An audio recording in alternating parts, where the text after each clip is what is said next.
Hello, everyone. I'm Tyler, and I'm here playing today with some of the Gauntlet members, which, if you watch much of my games, I play with the Gauntlet a good bit. Some of the most wonderful people on Earth, and some of the best role players you're going to ever find. And you can locate us at RPG-gauntlet.com. Sorry, a little brain skip there. You can find us on Facebook. You can find us on G+. And wonderful group of folks. And we're going to be playing today Monster of the Week, which is a fantastic game, one of my favorites that's out there. And this is our second session. We'll be playing 4 altogether, and I have 4 returning players, and we have a new player. So we'll get to introduce those in just a moment.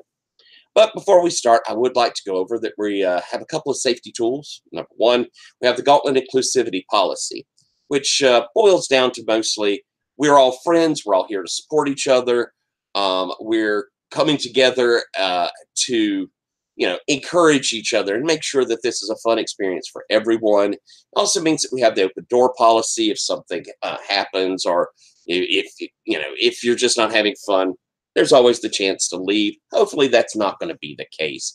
And along with that, we also have the X card, which for those of you who don't know, if something becomes problematic, if something's just getting too intense, or if something's just like destroying your fun, feel free to do this, put something in the chat, or even say to me, hey, Tyler, I'd like to X that. And what we'll do is we'll kind of go back. I may ask for a clarification just so I know where the problem was. We'll go back, reframe, and move forward. Also, Noelle, you're right. It's gauntlet-rpg.com. There we go. If you want to find us out there, folks. And if you, like I say, we'll reframe, we'll move on. No questions asked. However, if anybody feels like there's something they'd like to get off their chest or something that, you want to talk about, again, we're all friends here. We're here to take care of each other. So you can feel free to put something in the chat. We have an event page, or we could take a moment or two to talk about it. Again, we're here to support each other. So that's what friends do. Now, we are playing in Marais, Louisiana, and it seems like some crazy stuff is afoot there. We've met a lovely older lady who happens to be related to one of our players, and we'll find out more about that in a second. And it seems like possibly the end of the world is occurring. And, that's a pretty big deal, at least for the world. And so we're going to introduce our characters real quick, and then I'll give a little recap, and we're going to hop into play. So I'm going to start here on my right, and that's you, Skylar. Introduce your character if you don't mind. Hello, I am Pete Crowley, and I am a fixer, which is a sort of ancient sect of people who hang out in the swamps and help people with whatever they need, whether it be dentistry or monster hunting or any of that sort of thing. So we have our own methods. They're old. Some of them are made up and don't work, but I know a thing or two about weird stuff. And I have a pickup truck that contains the remains of my mentor that I can commune with in various ways. And I think that's the main thing you need to know about me. Sorry about my cat, Latka, who she is very insistent, and you may see more of her than me this session. Perfectly fine. Thank you very much. Noelle, why don't you introduce us to your character? So my character is Allison Arsenault. She is a human, and her family is from Marais. She did not grow up there, but now she has dropped out of college and is living with her grandmother, Sobelia, in Marais. And she is the playbook is a flake, and she is a recovering conspiracy theorist. With a bit of recovery still to go, it seems like, yes. On occasion. All right. Thank you very much. And let's move over to you, Leandro. Let's have you introduce your character. Yeah, so my character's name is Silence. The playbook I'm using is the Divine, and they are basically an agent from on high, sent down to Earth they've been around for a few decades, mostly traveling the world, looking, finding monsters, killing them and whatnot. They are good friends with Allison's grandmother, Sibelia. They very much keep to themselves. They're clearly not human, and they don't really try to act like it, even though they look human. And like I mentioned, they were sent down on a mission, and the mission is that the end times are coming, and it is their mission to make sure it comes to pass. Which I don't think any of these hunters know yet, but they probably will. And then horrible things might happen. Who knows? But yeah, that's the long and short of Silence for now. Excellent. Thank you very much. And David, why don't you introduce your character? Hi. Yeah, I'm going to be playing Cody Sanjean tonight, a former teenage runaway and drifter who's playing the spooky playbook. He's haunted by visions of sent by dark forces, partly the reason for his current condition. And he has a tendency to turn up in places where bad stuff happens. Excellent. And I believe that we had kind of established that you and Allison had a past relationship. Indeed, yeah, we've hooked up a few times in the past, and once in the not very distant past. That's exactly right. And to hop back real quick to you, Silence. You had mentioned a longtime friend, I believe, of Zabelia, and had always kind of been an aunt-like figure for Allison as well, correct? Yes, yeah. Well, Silence is considered, just Aunt Silence because they never really explained their relations to the family other than they pop up every now and then. So they've known Allison. Well, Allison's known them. I don't know if the reverse is true, but yeah, they're definitely like, relatives. Mm-hmm. And it feels like you've known Zabelia for almost Zabelia's whole life. Oh yeah. Like I was thinking they met probably when she was a kid, so way back. And so Silence has been kind of a recurring figure in this family. And well, this family probably noticed this one person who hasn't aged in decades. They don't ask questions, or maybe some of them do. Who knows?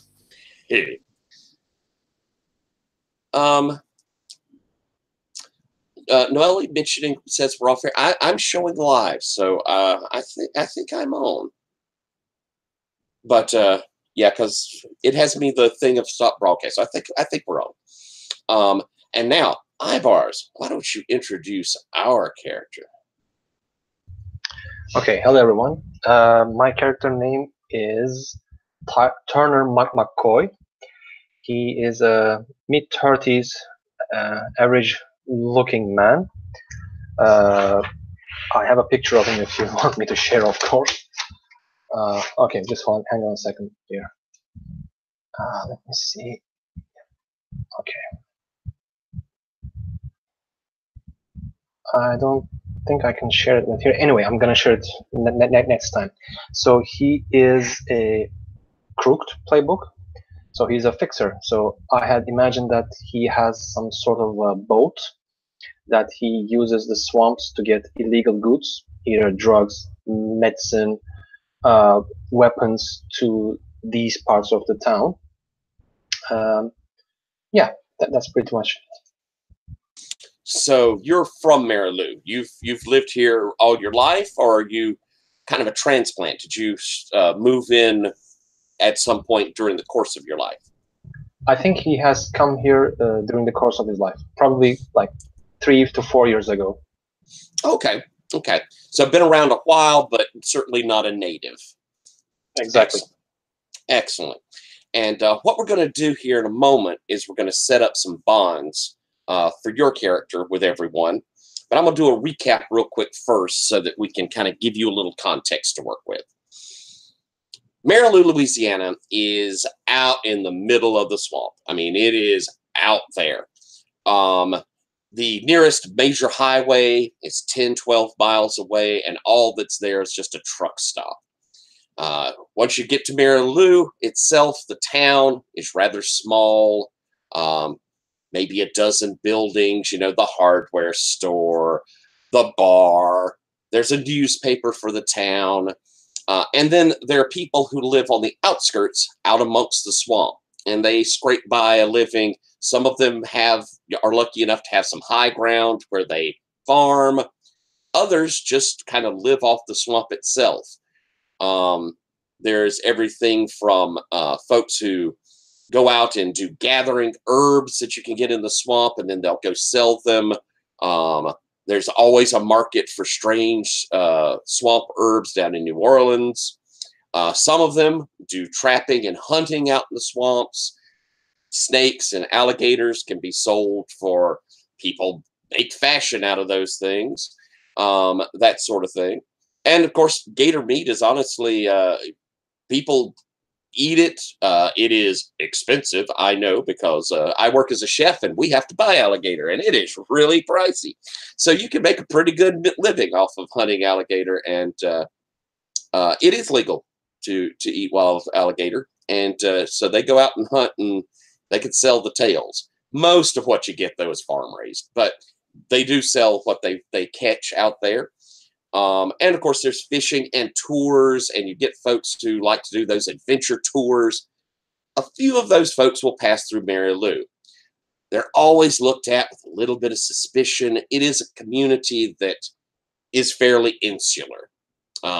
They take care of each other, don't really trust outsiders a ton.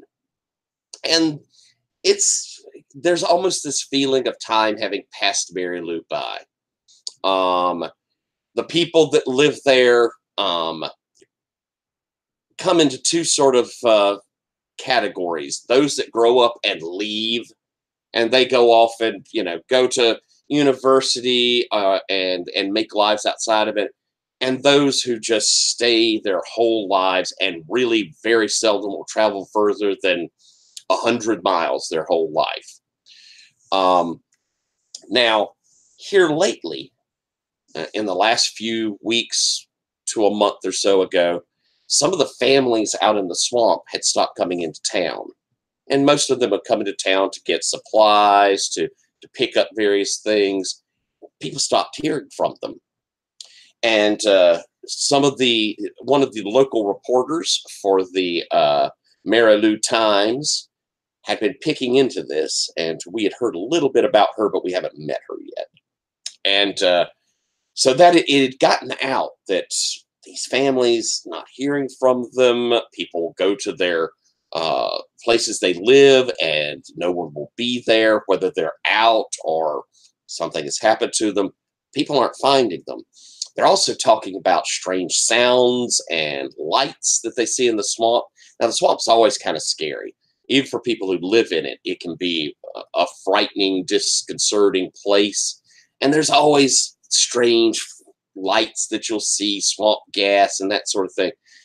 But even these folks that are used to it are saying something's weird, something's different.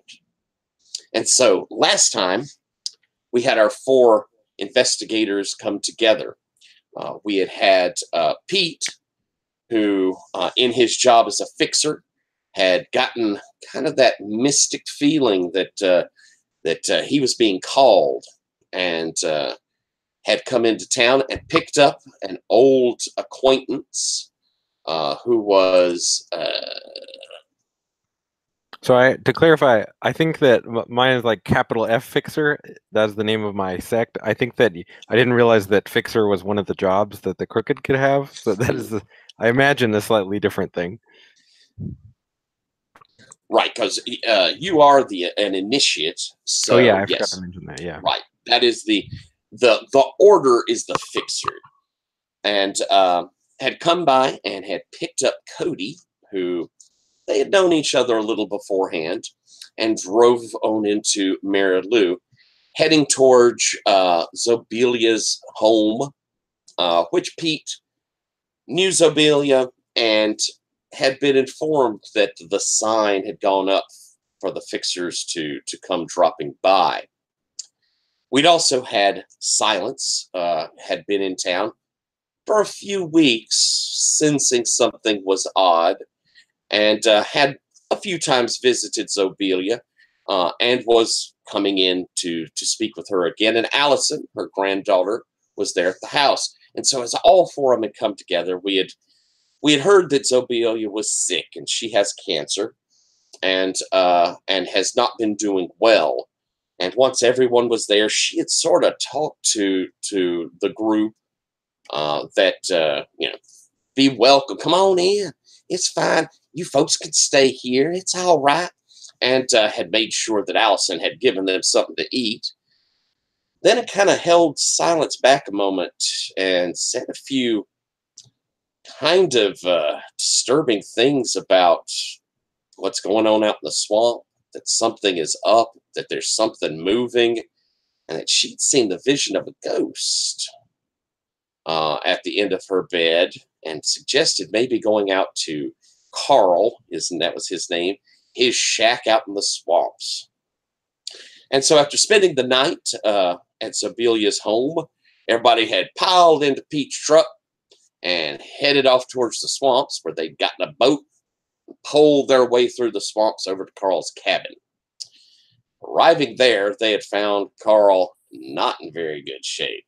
In fact, Carl had been gutted completely, and there was blood, and he had a machete there, and it had black ichor kind of where he had seemed to have fought against it, but it was a horrible scene, and folks had been when in the big pool kind of in front of his house there, we'd seen motion, and up from it had jumped this alligator-headed but kind of bipedal creature, and it had tried to attack Cody, and had spoken when it saw Silence, something along the lines of "You're too late."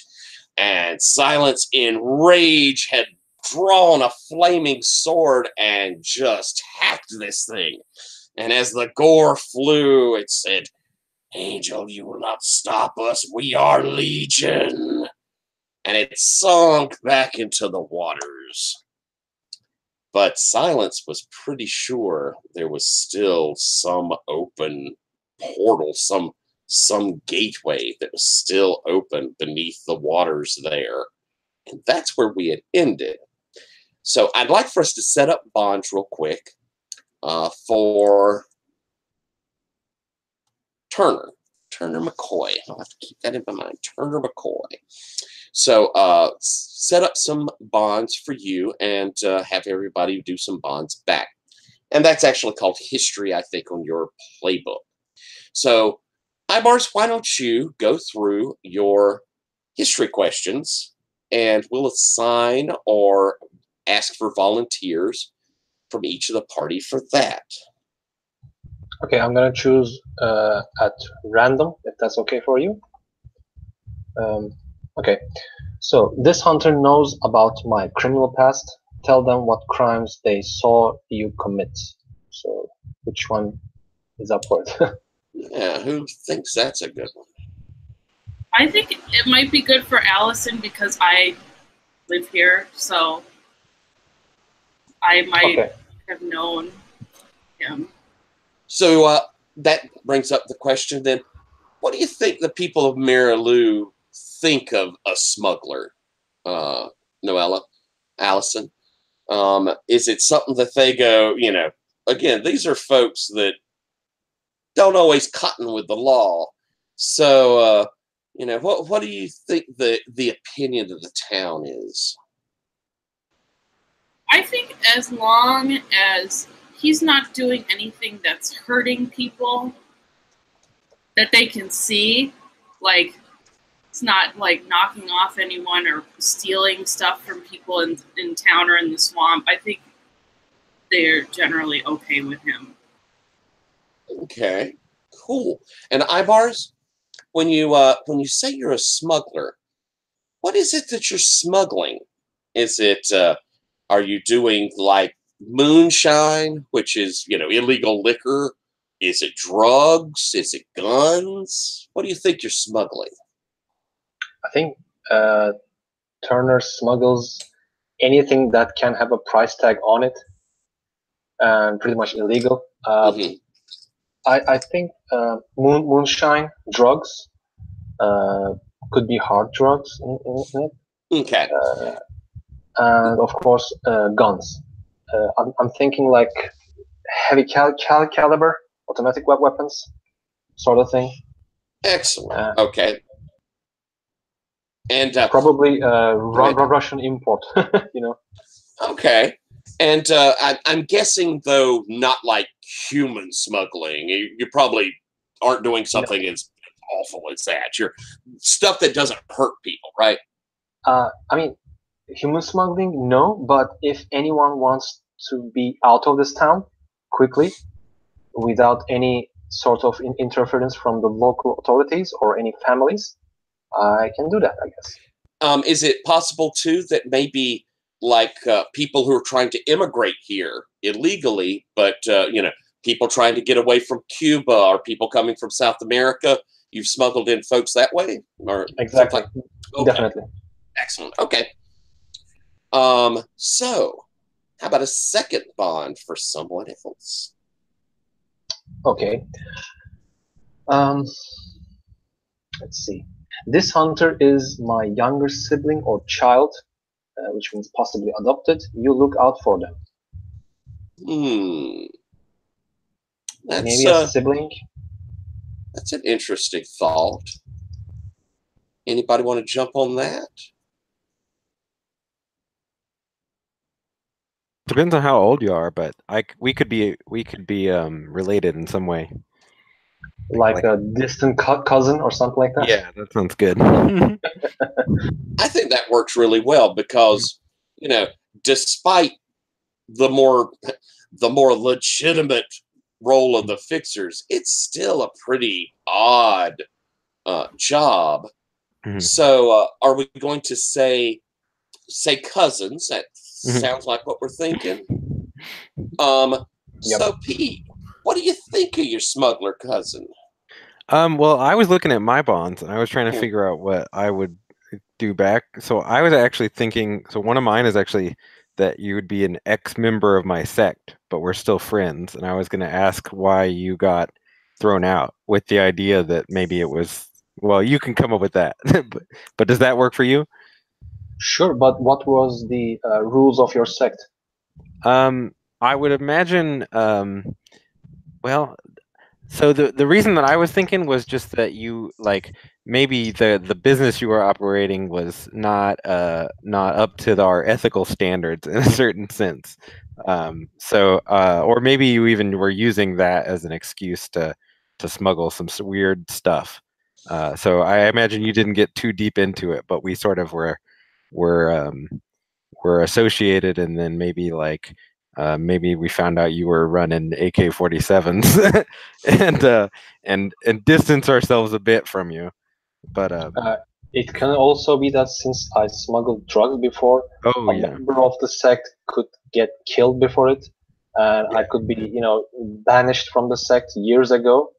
Okay. But I just arrived, like 3 years ago, came back to find you because I was desperate to get in touch with you. Okay, that makes sense. And yeah, maybe one of the main services our sect provides is kind of backwater addiction treatment. So we're not a big fan of you smuggling the drugs. Let me All right. suggest something too, Ivars. How about that artifact you've got, that skeleton key, maybe having been something that you got from the fixers? As a back payment, kind of like thing. Yeah. It could be that, or it could be something that you took and didn't tell anybody you took. Now, it depends on which way you want to go with that. What do you think? I think on the night that I learned that I was going to be banished, Turner possibly stole that key just to make, get even with them. I love it. That's excellent. Works for me. Noel, I could come back to you if you'd like to do your bond. I was going to going to come back to it anyway. But do you think you have one you'd like to put out? Yeah. So the line in the option from history is we went through hell together, and I'm thinking maybe I had an accident in the swamp and he saved me. Ooh, I like that. What you think, Ivar? Sure, why not? Could be. Yep. Probably you were sort of like drowning in the swamp, and I took you out. Yep. Love it. Okay. And it may or may not have been a suicide attempt. Ooh. Okay.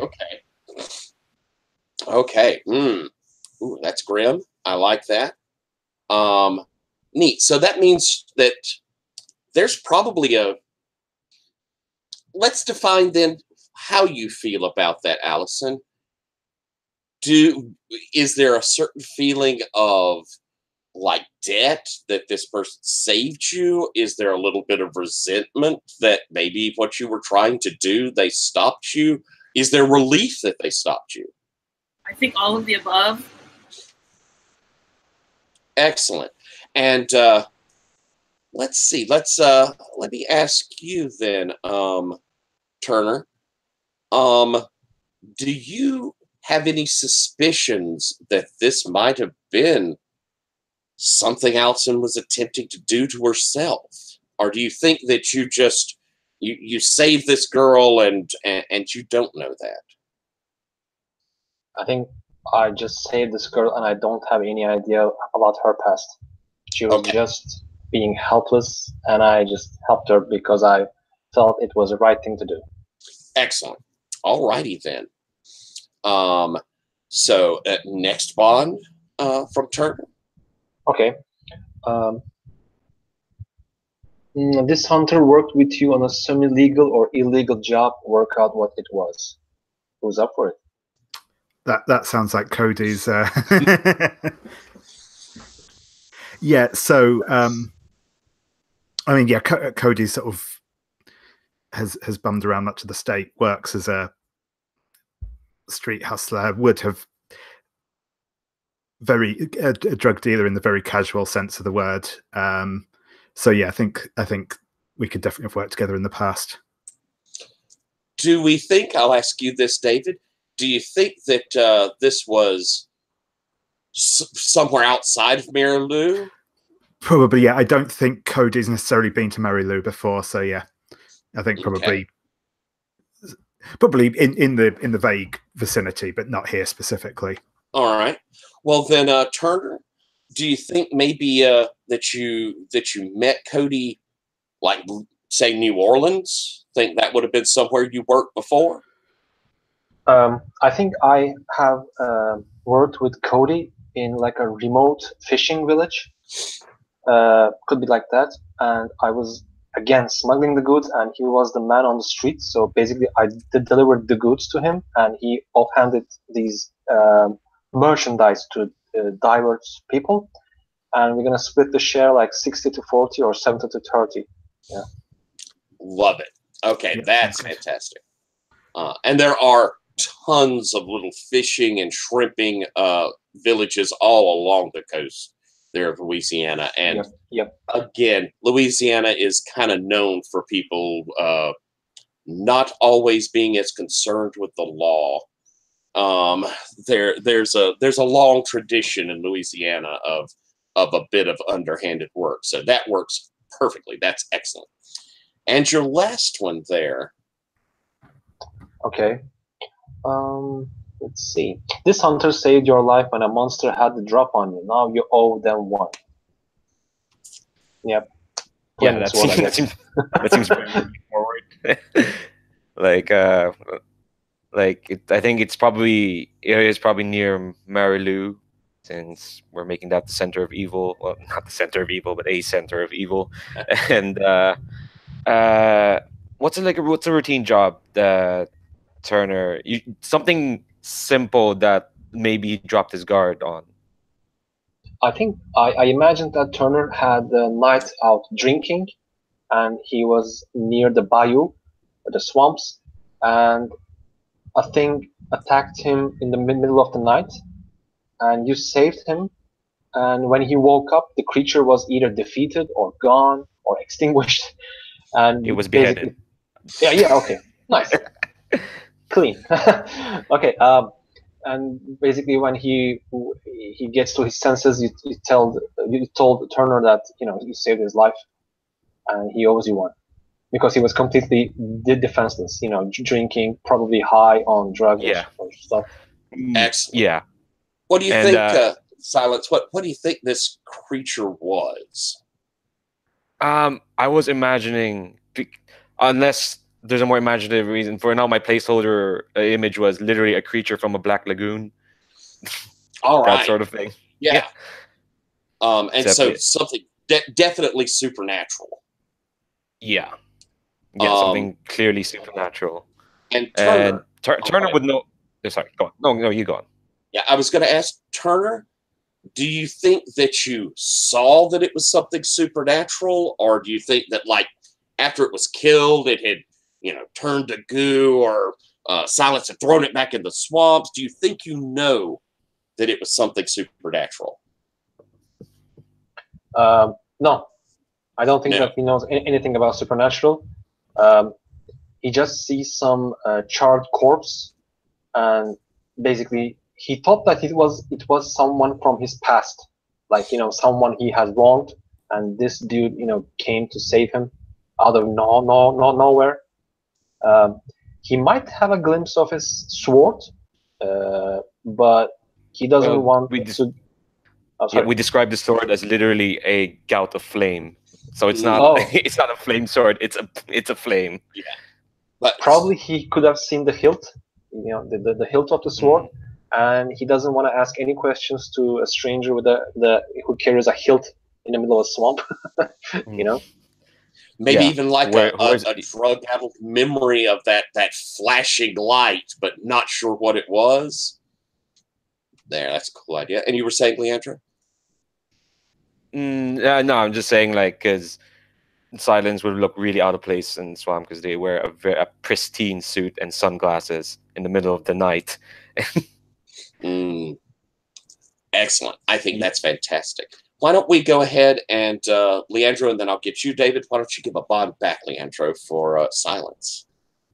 Yeah, I'm looking through these options, and some of them don't really fit Silence. I don't think they'd ever feel sexual infatuation. I'm not interested in pursuing that. Is Turner religious in any way? No. No. Okay. Because we can work on that. But then I only have really one other option. Oh, I know. I think Silence thinks that Turner is at heart a good and righteous person because they know that they saved Allison. Oh, that's excellent. Yes, and that's why Silence saved him from the creature. Yeah. Yes, because I mean, a lot of stuff doesn't. Silence perceives a lot of stuff. They probably know Turner is criminal and whatnot, but they but they know that in their hearts they can do good because they've saved one of Silence's dear relatives, and I think part of because part of why Silence is here is that all these hunters, they're gathered here because they're here to help usher the end times, and Turner is definitely one of them. I think maybe they noticed at the start before they knew that he saved Allison, but Nice. once he did, Silence took a much keener interest. That makes excellent Does sense. that sound good? I'm sorry. Noella is your sister, right? If I'm not mistaken, is your relative? Yeah, more like a niece. No, okay. Because the image of what I had was like the movie in Training Day. There was this guy who saved a young woman from an assault, and in the end, the thugs released him because he was good in heart. Just an image came into my mind. That's cool. And it sounds like, and I just want to make sure to kind of get this as a focus.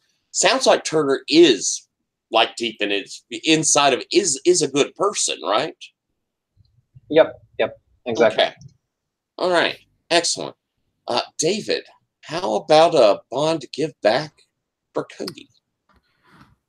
Sure. None of these are hugely. I think probably the closest one that makes sense is that Cody's known Turner for some time, but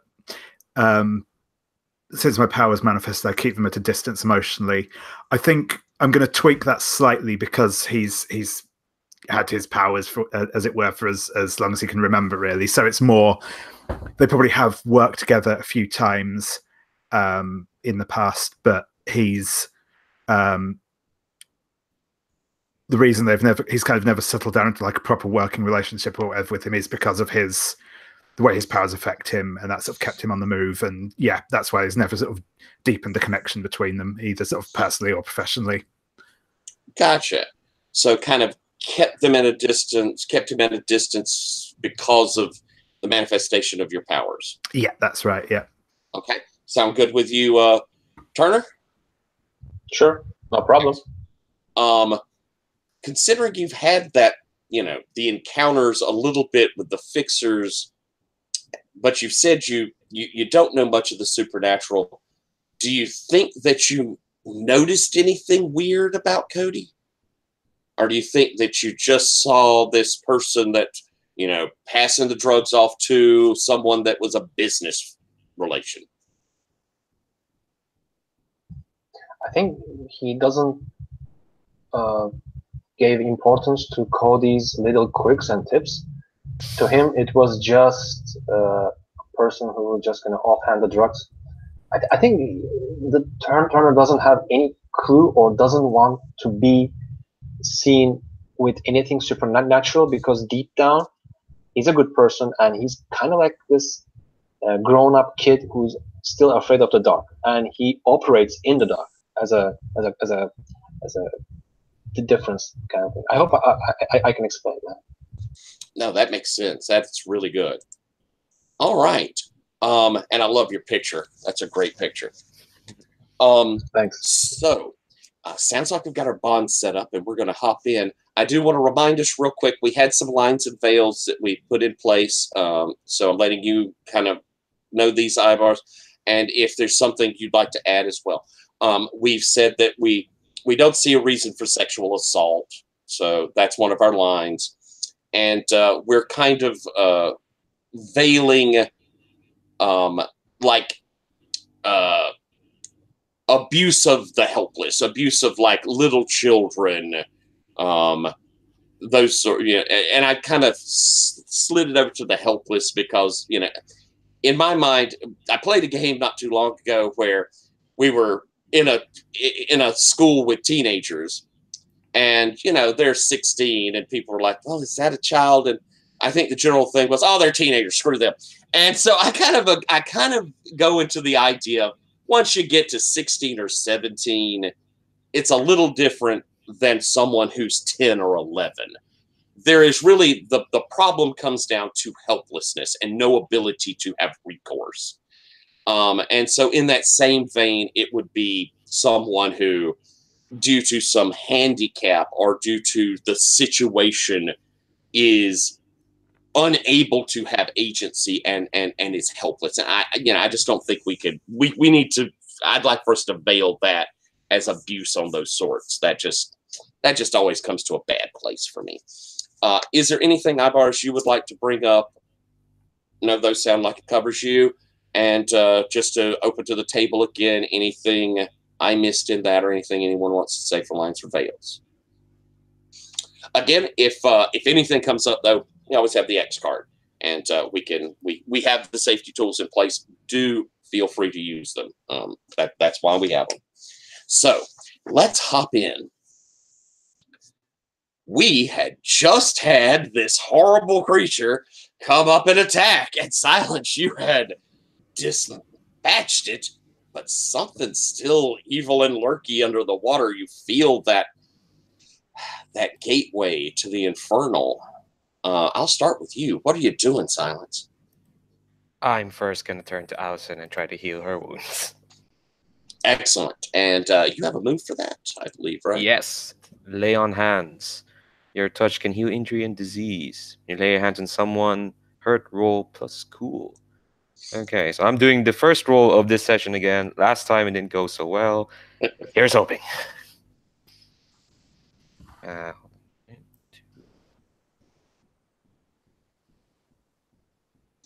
And roll Friday's freezing. Oh, why is it refreshing? Oh, don't do that. Looks to me more like Okay. you rolled a 42. Okay, and my cool is a 1, so that's a 7. That's a Okay. 7. And yeah, it on the 7 to 9, I can heal the harm or illness as on a 10 plus, but you take it onto yourself. I am so doing that. I can take it. And Allison, you had how much for injury? What'd you have for injury when we left off? 2. 2. And does that both go to you, or is it just one? Silence. I said the injury does get healed. Like it healed 2 harm. Okay. Anyway. So you will be taking that 2 harm, and Allison, Silence, describe how it looks when you do this. Okay, so once the demon has said their piece and the portal's there, Silence kind of turns quickly to Allison. What is Allison on the ground or? Yeah, she's laying on the ground and has like a big metal part sticking out of her shoulder.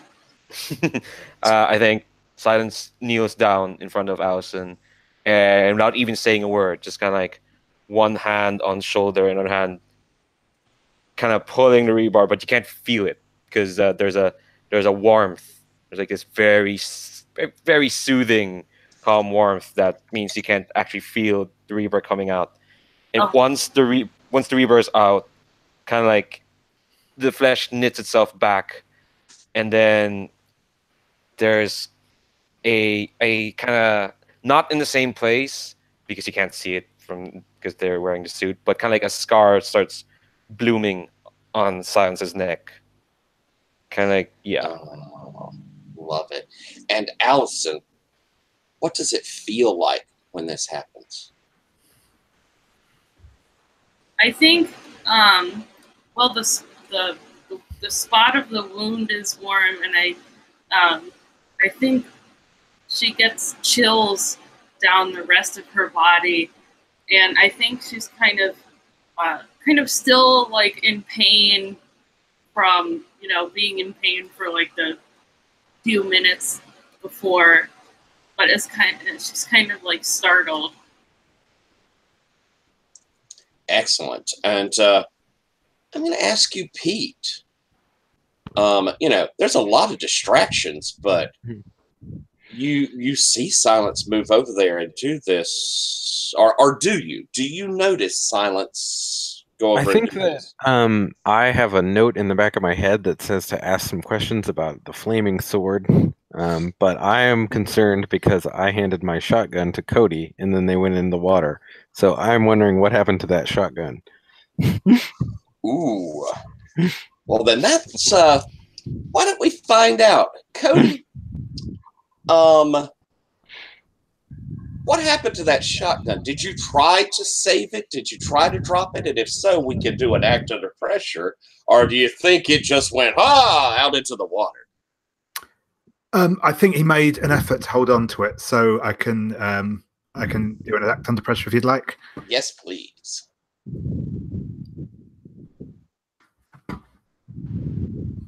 I'll go for these red ones here.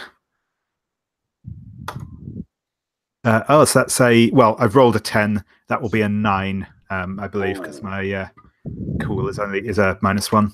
All right, so I'm going to give you one of the infamous 3: worst outcome, hard choice, or price to pay. So we had with Cody. You've taken 1 harm already. Yeah, that's right.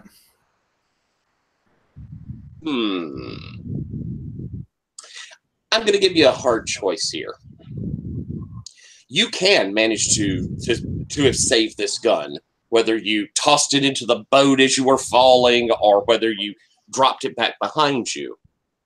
But if so, when you went into the water and this thing was coming at you, it had gotten close enough to you that you could feel on your leg something kind of burning or something uncomfortable. And as you look down now, and we'll be able to, this is a choice, so we can retrograde. I'm giving you a chance here. But as you look down, you can see that there's a mark that looks like a symbol that has been burnt into your leg. You want to take that, or is the gun in the water? No, it's definitely got to be the symbol on the leg. Yeah. Excellent. Then write down into conditions that you have been tainted. Lovely. And I'll go with this idea that you've had a chance, you've looked down, you've seen it, and probably rolled your pants leg back down. It's up to you if anyone else saw it. So I'm going to offer the handle of my axe down to help Cody get out of the water. But if you take it, I'm going to pull you out with that and then take the shotgun from you and leave you with the axe and just be like, why don't you, this seems more like your speed. So sure thing, Pete. All right. Well, as you've been pulled, back from where you kind of been hanging on the boat, and Allison, this warmth and this healing and silence, you've kind of, you're feeling that bit there. Pete, I'm gonna come to you then. What are you doing?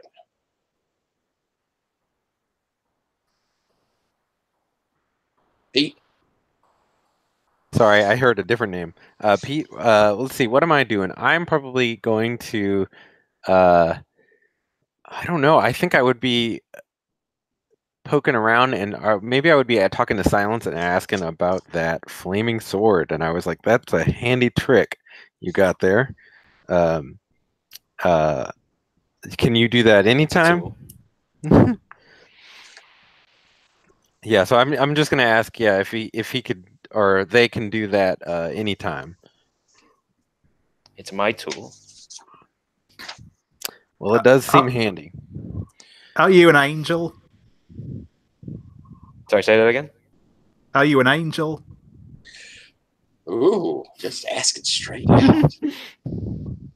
I'm an agent sent here to do things.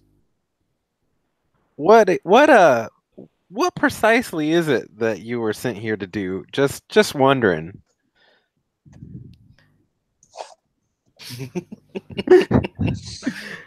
Just straight up. I think Silence stands up and just looks at Pete and says, I was sent here to render silence on those who deserve it. Well, that's not ominous or anything. So that, I think that further deepens my suspicion, because you were mentioned in the prophecies, but I still don't understand quite what that's about. I guess from here I'm going to be let's see. We were left. There was a path off into the swamp. Mm-hmm. And what time of day is it? It's now. Remember, it had taken you a few hours to get out there, but you'd left in the morning. So I'm gonna say it's about 1 in the afternoon. Okay. And you figure you've got 2, maybe 3 hours of polling back out. So it's as I had said, we're in autumn, but it's not going to get dark until 7 or 8. But being in those swamps, even at like 5, will be getting shadowy, and it'll be harder to navigate. Mm-hmm. So lingering terribly long, even with the boat, will put you here at night. That walk would take, you don't really know where the path goes, so there's no telling how long that could take. Okay. My instinct would be to go back and try and consult with my mentor. That would take quite some time, because I say something out loud about these not being the typical reptilians, which usually stay in human form, and that Allison can tell us more about that. So that would be my instinct. But I'm sort of up to hearing what everyone else thinks is the right move here. Cody, what are you thinking? What you doing? I could maybe go take a look at the body in there, see if I can get anything more from it. You can tell he's looking reluctant. It feels like this is probably a thing he should do, but not really a thing he wants to do. Excellent. So you're going to head in there, and what would you like to do? I think Cody's going to root around in his on the pockets in his shirt and pull out a joint, light it up, and he's going to his sort of eyes on focus a little bit, and he's going to enter into the site and attempt to see what sort of spiritual remnants are left inside the hut. Excellent. All right. Is that a roll? Yep. So it's basically just an investigate a mystery, but possibly getting different clues because he's interacting with the spirit realm rather than.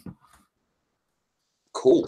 All right then. Still rolling with sharp, or do you get to roll with weird? Still rolling with sharp. Yeah. Okay.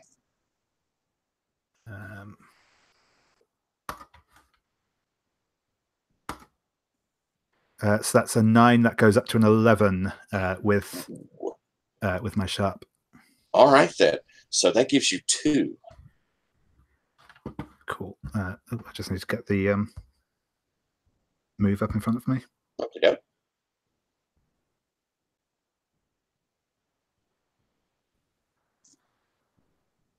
Right. So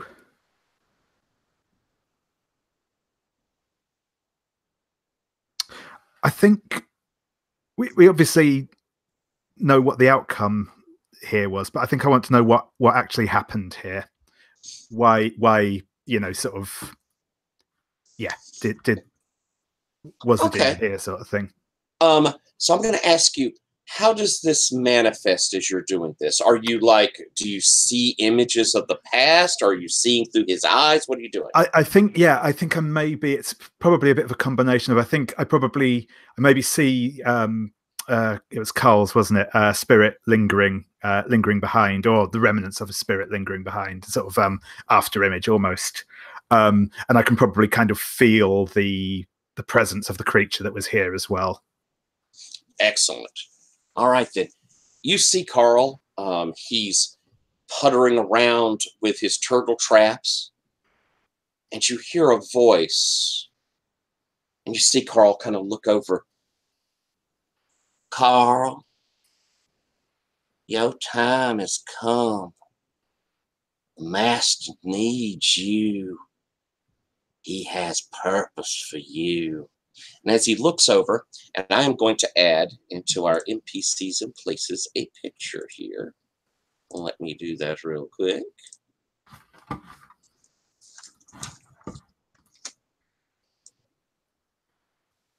It's my own fault that it's taking a minute, though, because I wanted to be cagey and not have it up there first.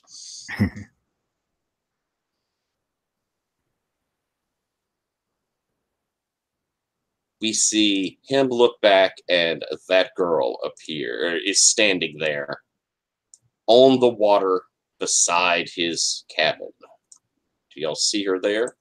Yeah. Where is this? I seem to have lost the. In your character keeper, at the bottom is NPCs and places. Okay. And you will see that girl underneath Zobelia there. And Carl looks over, and you could tell he doesn't recognize her. Like, what are you talking about? What are you doing out here? And she, like I say, is just like walking on the water towards the dock. He comes closer to the edge. She says, "The master's hungry. And as she does, the water erupts, and we see that big gator creature come surging out. It slashes down across him, and Carl falls back, picks up his machete, and as this thing comes in, he hacks. And you see it hack into that gator, and black comes out, and it's all over before its mouth open, slashes down, and he falls back. And the last image is he's dying. It's the little girl coming, she's not a little girl, the girl coming over, standing over him with this smile. The master will feed. And the vision goes out. Nice. Second question? I think my second question is what is being concealed here? Almost in like a fugue. If you don't mind, I'm going to take over a little bit. Yeah, that's cool. Almost in a fugue, you begin reaching into the cavity of this body. You're pulling out its insides. And as you reach in, you feel something hard and cold. As you pull it out, it is a piece of wrought iron. It's been shaped into a sigil you recognize. The very same one that is burned now into your leg. And you could just tell that this was marking him as something the master would feed on, something the master would take. I'm going to pop over Ibars. I'm going to get you in just a second if you're okay. I hate leaving you off to that side, but I'm gonna get to you in just a second. Allison, you have been healed. You may look up and kind of see that bit of scar on Silence. What are you doing?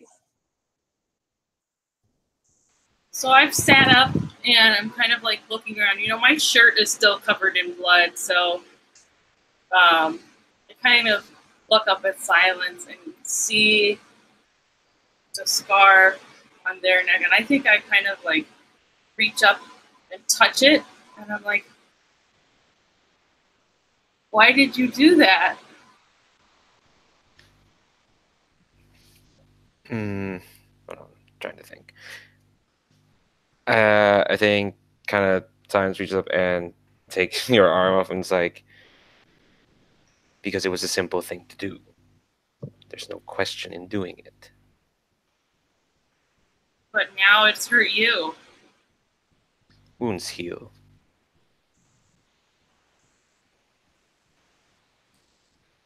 And so I can take on more wounds than you can. Which is obviously not true in this system, but that's what Silence thinks. I kind of stand up and I kind of think that Silence like walks away a little bit, and I like stand up and kind of look around.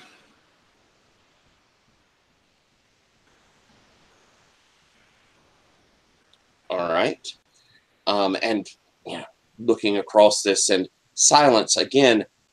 You sense that portal under the water. What are you going to do? And I will remind us, just real quick, I will remind us, if you haven't noticed, in this game, everyone can use magic. It is a move of its own. There is smaller magic and bigger magic. But everyone is capable of doing it. Some are better than others. But everyone is capable of doing it, and it is kind of a catch-all for when you're wanting to use forces to do stuff. And you'll see it has, the effects it can do. It has glitches that can come onto it. And if you're doing big magic, I may have stuff I require for it. But just to bring your attention for those of you who may not have played Monster of the Week there, it's not like just an initiate or just a divine has access to doing magic. Everyone can do it. So, Silence, what you doing? Is the portal visible? I think you can kind of look through the waters and see the metaphysical presence of it, like it's this maw. I think anyone else looking at the water wouldn't see it. Maybe, Okay. It's possible that Cody could if he was over there looking at it with the sight. Okay. I think, well, since you mentioned magic, I think Silence is going to walk up to the edge and kind of part the seas, so to speak, to reveal the portal so everyone can see it. Excellent. I think I'll roll first before. We'll see how that goes. Yeah. Yeah, So before- rolling yeah, weird. Yeah. All right, that's an 8, and my weird is so that's a 9 anyway. It So- works imperfectly. It sounds like we know your effect. You're parting these waters, but you Mhm. need to pick a glitch down there. I think. Who? I think because I don't want to escalate things, so I think I'll just take the harm. Oh, all right. So mark one more harm. What's an agent of divine if not a very self-sacrificing one? Makes sense. And so the other three of you, Cody, maybe you're a little distracted, but at the very least, Allison and Pete, you see Silence go over there and part the waters of this pond, this pool, and down at the bottom in the mud. And you could see like there's catfish flopping where the water's parted. You could see things scuttling through the mud. But there is this hole, it's about 4 foot around, that just seems to drop into blackness. But the mud is actually sort of undulating around it. And the smell, first off, the mud's probably going to stink anyway. But the smell that comes from it is of death and brimstone. I just know I'm gonna have to crawl in there, ain't I? So yeah, I that sounds terrible. I'm gonna be looking I'm gonna be briefly leafing through my book to see if I see any of that or any sign of this symbol that was discovered. Real quick. All right. Do you have a See. move on that? I think let's see. I think that I do, but I don't know what it is. 1 second. Okay. Let me get my sheet up. And I think, why don't you look that over? Because Okay. I am going to cut over to Turner real quick. Okay. Turner, I think that it makes sense that you're probably bringing something in. You're on a job. What are you bringing in this time? I think Turner brings in, let's say, moonshine. Yeah, Excellent. moonshine. Yeah, loads Um, of, I guess, 10 crates of moonshine distilled somewhere else. Excellent. How about maybe even you've met up with someone off the coast of Cuba and you're bringing in illegal rum out of Cuba. Yep, sure. That's nice. Okay. And so you've already made it to the coast of Louisiana and are probably, I like that. I love those fan boats anyway. I love those. So you're probably, I think, on that, going through the swamps, and you have someone you're supposed to meet up with to pass this off. And you're cruising through, and those things, they're fast. So you're cruising through the swamp. When you notice off to the side some movement, and as you, yeah, go ahead. Oh, okay. Please go ahead. And as you see this movement, and it looks like it was maybe a figure, but you keep on, you're still going at enough speed that you pass it, kind of looking back. But as you keep going, you see that movement again, and it's that same figure standing there amongst the cypress trees, And it's that woman that I have the picture up there in her white with that black hair, just staring at you from the cypresses. Okay, Do you so stop or keep going? so she's pretty much at the same speed as I am. It seemed like that. I mean, she was there. You looked back. Then when you looked forward, she was there again beside. Okay, I think I keep moving forward, but at the same time I reach for my rifle just in case, because I don't know what's going on, and it's pretty much a really bizarre situation. All right.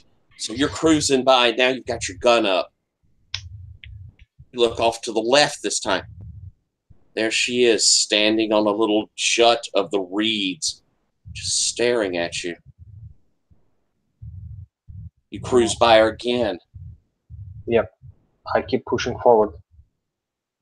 Every few minutes, you'll see like the flash of that white dress, or you'll see her full staring at you. And it begins to, I mean, it's playing on you. This is, really weird. Why don't we act under pressure real quick as you're trying to, navigate while this is happening to you. Okay. Could you kind of remind me what should I add to my act under pressure? Yes, you'll be adding cool. So Okay. on that roll for your party, you can select 2 of those dice, hit reroll selected, and then add your cool to your roll. Okay. Let me just check.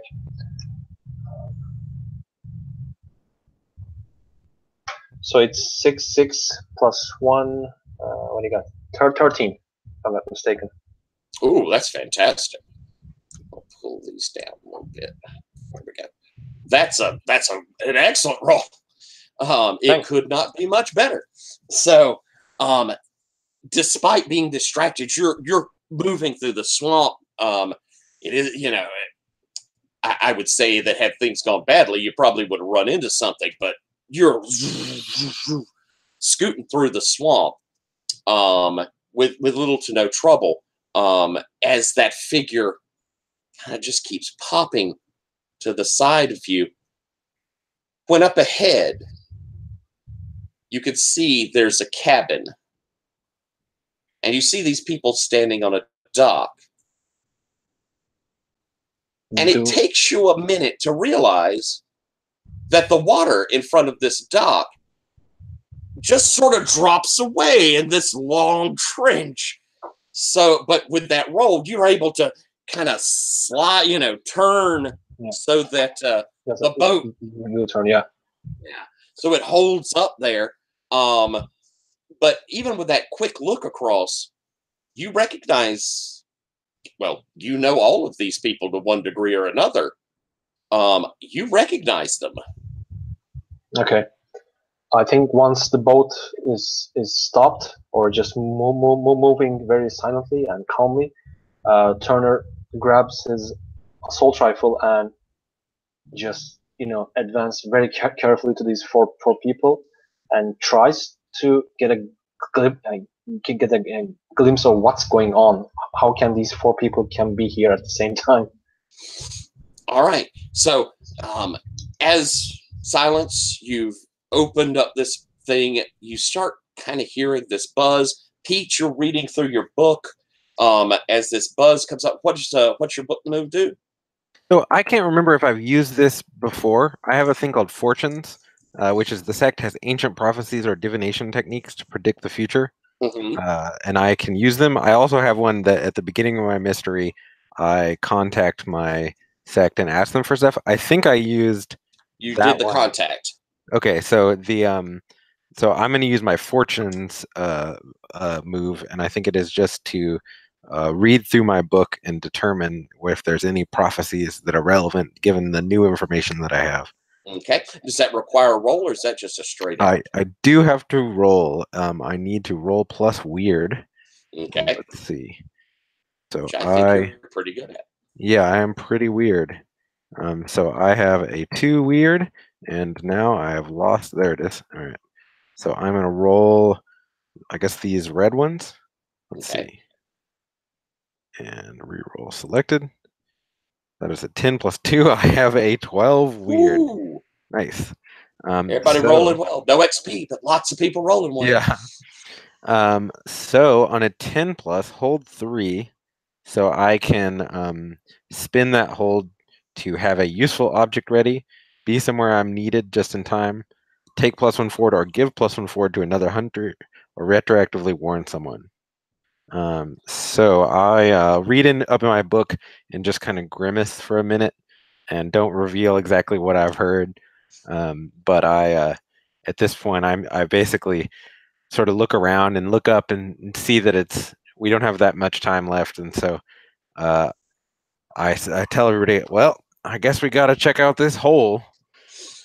And I think that, going through your book, I think that you do see something that reminds you of what this hole looks like. Mhm. This is a hell mouth. This is a gate to the infernal. Damn. So there's probably a drawing of it by Daryl, and it's pretty clearly labeled. So I imagine we're gonna have to figure out a way to close that thing up. And as you say that, here comes this airboat.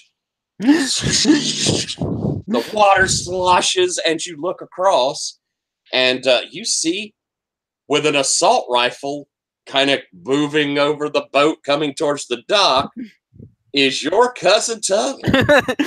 Turner. Turner? Well, I'll be damned. Possibly very literally in this case. So I'm just gonna be hollering and waving at him. Does the boat actually come to a stop, or are you just flying at us?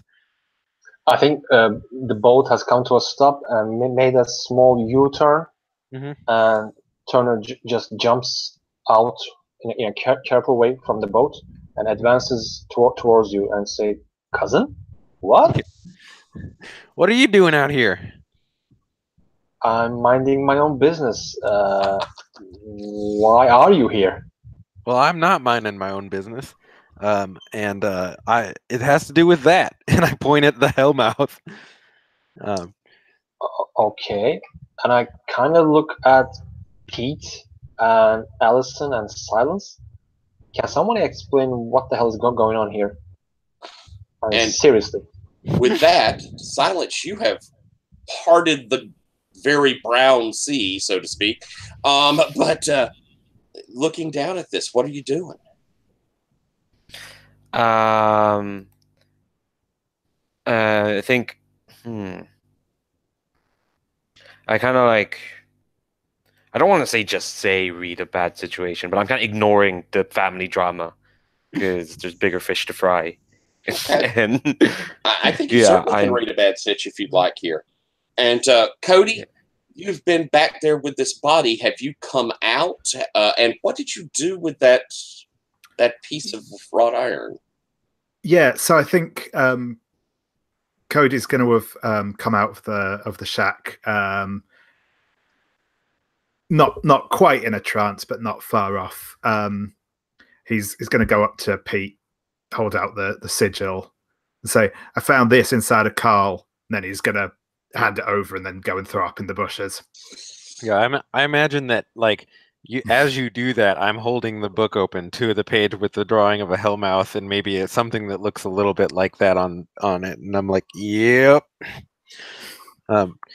So actually, at this point, I think that what I might do is begin. I'm going to go over to Allison, and I'm going to start talking about the price because my services are not free. So I'm going to kind of lean over and whisper, like, your grandma, she ain't going to be around for too much longer. Is that right? Yeah. Well, I think we can take care of this whole hellmouth situation. But when she passes, you're going to need to let me know before she goes in the ground. I'm going to need something from her. Will that work? What exactly do you need from her? Well, don't worry too much about it. It's just there's some special things about her that some people that I know like to collect. Okay. No, you don't worry too much about that. I think you're getting off with a real good deal here. Okay. So with the price negotiated, I think I'm going to sort of start put my boots on and holler over to my cousin and sort of ask, "Do you mind helping us take a look at this hole?" Oof. Oof. You went way robotic there for a second. Oh no, it was I'm putting my galoshes on basically, and I'm gonna holler at my cousin and ask if he's got a little bit of free time to help out with something. What'd you say, Turk? I don't really understand the situation here because why are you four people here and why there's a hole in this goddamn river? Actually, yeah. So I'm gonna basically direct you inside that shack and point out the very, very dead person, and say, "We got something living in the river here. We just saw an alligator man come up out of the river, and you showed up at just the right time. Honestly, you wouldn't happen to have a machine gun on that boat of yours." Well, okay, calm down. There's a dead body. That was not me. I don't care. There's a dead body. There's this hole in the ground, and you're saying an alligator man?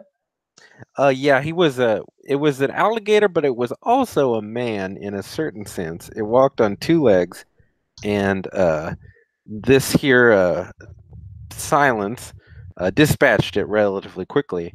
But you know how we've had to deal with some weird stuff out there in the woods. You know how. Oh, I guess you didn't get that far into the fixers. Well, your help would. That crazy yo-yos that just escaped. Yeah, thanks.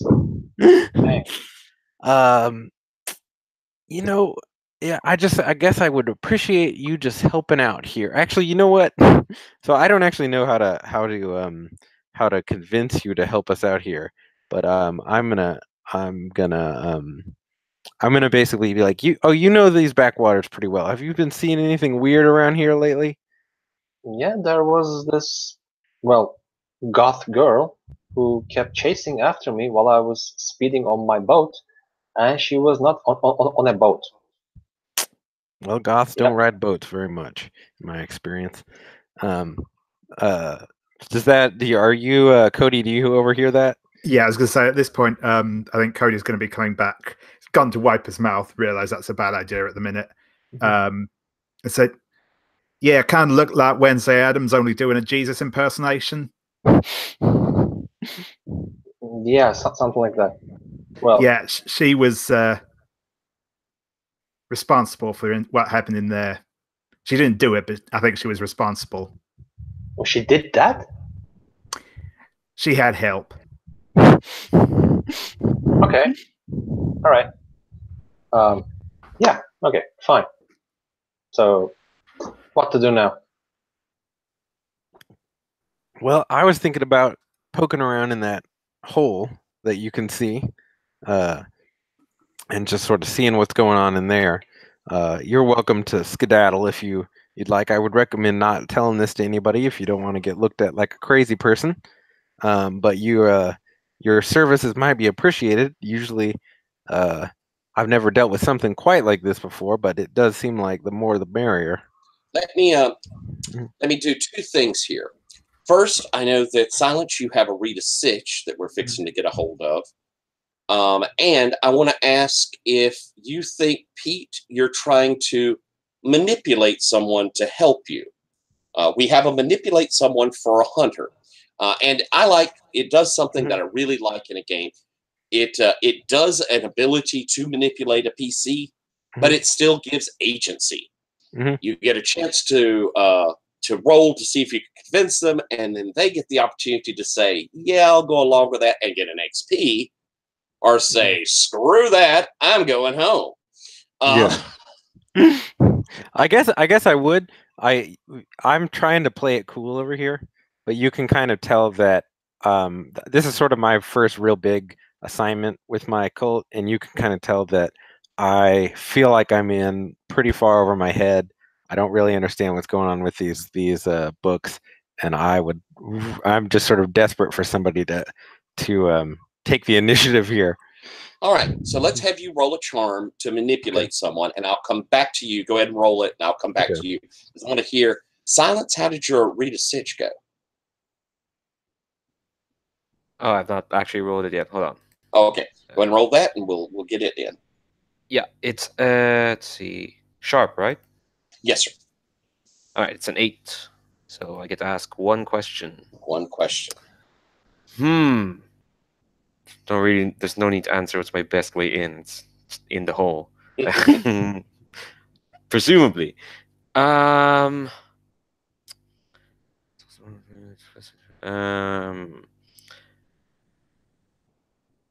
can read rather broadly into that, protect the victims. That can be very broad in its interpretation. Yeah. What's the biggest threat? Okay. If this hole stays open, it's going to keep vomiting things out. So that's that's going to be a continuing threat. You're also pretty sure this is not like the only one. Your experience is that once these things start opening, it's caused by something. So there will be more. But that if this stays open, stuff's going to keep coming out. Okay. Can I ask a question about the dimension of the hole? Sorry, man. No, go on. So the hole is like it goes directly like this, or kind of like a passageway. It goes straight down, and it just disappears into black. And even like the sunlight is not penetrating that blackness. And it's about 4 foot across. And like I say, the mud around it almost has that kind of breathing, bubbling sort of motion to it around its edges. But again, it just goes straight down. Okay. So, Silence, with that read a sitch, with that information, what you thinking? I think I kind of look back at the group and have not paid attention to any of what anyone has said. And also, when Silence turns back, they see that people can see there's another scar on the other side of the neck. It's a bit smaller than the one. And also, it's not really scar, it's more like cracks. Okay. So, yeah. I think maybe Allison would have noticed that because she was really up close. As you look over, you could see Pete. He's, kind of juggling a book, and he has this iron thing that Cody gave him. But that iron thing is what catches your attention. It's a symbol written in. It is a symbol from the infernal language, and it represents Amarel. Was the name before he fell.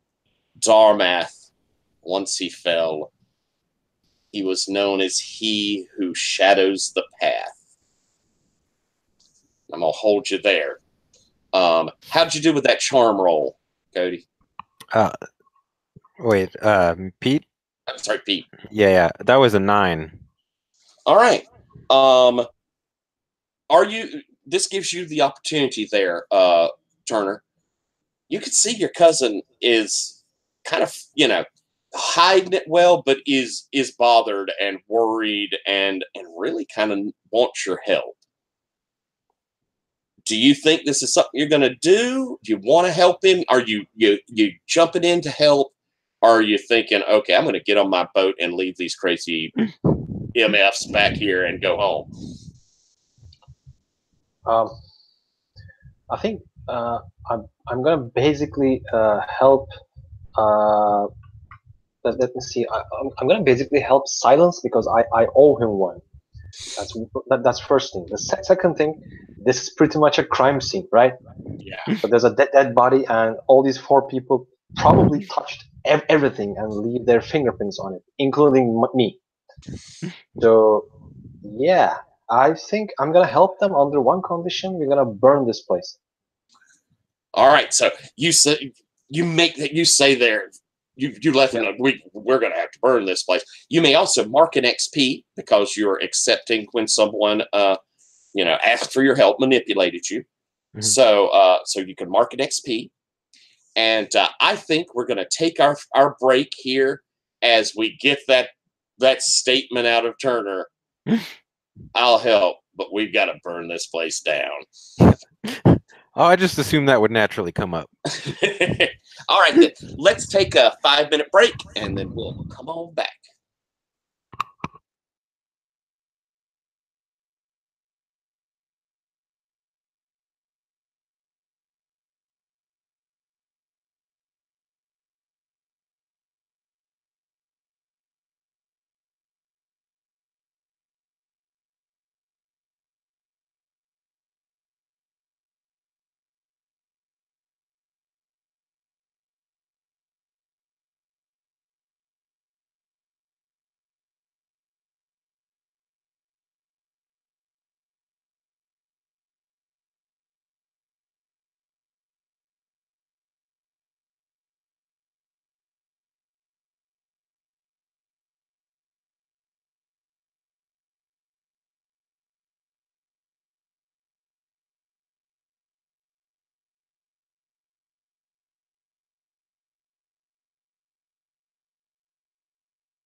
Well, how's your week been, Skylar?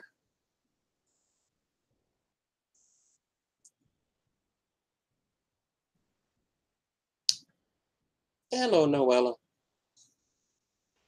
Hi. How are things with you? Fine. Good. I hear y'all have another hurricane coming your way, too? Yes, but I am not worried because it's like a Category 1 or a tropical storm. Well, that's good. So I think the Big Island is going to get most of it.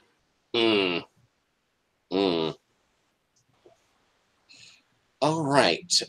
Looks like we've got just about everybody. We'll give Leandro just a moment more. You'll notice in the character keeper and the NPCs and places, I have put up a picture of Darmath.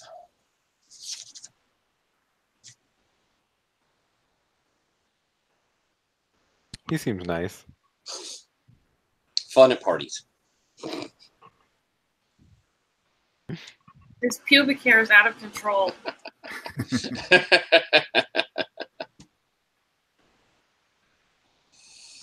All right. So, oh, and I just mentioned to them, Leandro, I have put up a picture that probably only Silence would know what this person looks like.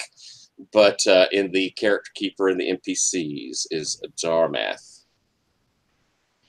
Oh, he looks friendly.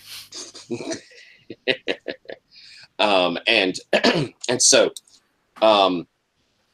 Silence, again, seeing that symbol, that sigil, you know what it represents. And you know, this devil, this demon is a harbinger of the end times. You know that much once you see that. Yeah, I think when I turned around, I kind of just marched up to them and said, "We deal with the demon of the end times. This portal must be sealed." And then notices Turner. It's like, Turner McCoy, and then goes back to to explaining like that this portal must be sealed. This place must be purified, lest we let that portal unleash more. I have a really practical solution. Can we put just some, fuel oil in it? Put some, ignition. Hey, maybe we can, buy some cement and, cover the whole thing, man. That sounds reasonable to me. You're probably thinking, Silence, it requires a more metaphysical solution. Yeah. Also, to this whole proposition that we burn the place down after Allison is like, what? We are in the middle of a swamp. Only we can prevent forest fires. It's not a dry place. All right, so I'm going to basically tiptoe over and just sort of peer over the edge and sort of see what I can get. Maybe I'll throw a rock into the hole and sort of see if there's any sounds that come out of there. As you kind of lower yourself down, and I mean, the mud is thick and pretty deep, so you're squashing, kind of having to really sort of use the boat edge to move your way over. And as you get to where the hole is, you can hear like this guttural, almost breathing that comes up from it. Whether it's the wind blowing. But again, as you get close, you can't see. It is pitch black, even to the edge of like here. So I mean, it just immediately swallows the light. And as you're walking, the bubbles are in the mud. Do I get anything out of it if I toss a stone in there? You're getting the weirdest feedback on occasion. Okay. Sorry. It's all right. You said what? I was gonna toss a stone in there and sort of see if it made any sound, or All if right. I could hear it hit the bottom. You put a rock, piece of wood, drop it. And I mean, as soon as it's within, drops an inch in it, it just disappears. I mean, it isn't like it goes pop in the bits that you see. It just falls through and disappears immediately. Mm-hmm. You hear no difference in the sound for several seconds. And then that sort of breathing sound is louder. Well, I don't recommend we climb in. Since this seems liable to swallow us right up. So I guess let's see. I am gonna climb back out and I don't know. I'm gonna sort of look around the place and see if there is. Whoa! What is happening? Sorry, something just fell down in my house. Some cats are up to no good. So I'm gonna look around and see if there are any like cans of gasoline or anything, because I think that maybe we could. I guess my current idea is to just set this whole thing on fire. All right. Looking around, you definitely see where there's a pretty good sized drum that Carl uses to keep gas for his generator that you've seen in there. And, kind of looking over it, it probably has some, and it could be quite a lot. It's, about a 50-gallon drum. So you're looking over there. Allison, what are you doing? So I'm a little nervous about this whole situation. I don't think I really quite understand what's going on with the whole Hellmouth thing, but I also have turned my mind back to the fact that Carl is extremely dead in the hut, and I'm thinking about oh man, we have to give him his last rites.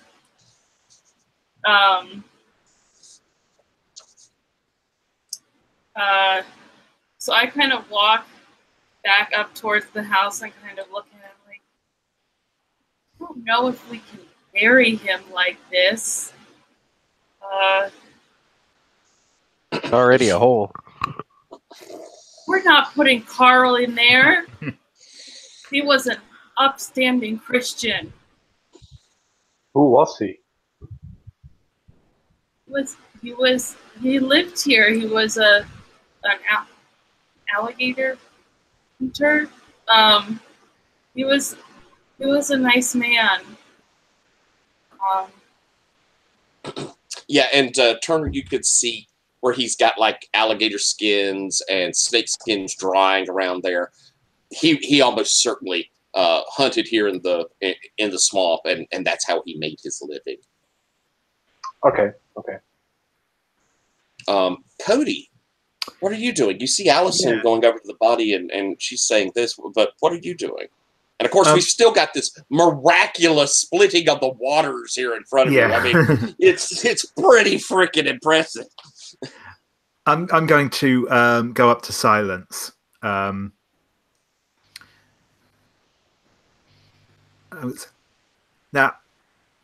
hypothetically speaking, if we had someone that'd been marked as a sacrifice to this here demon, You're marked, aren't you?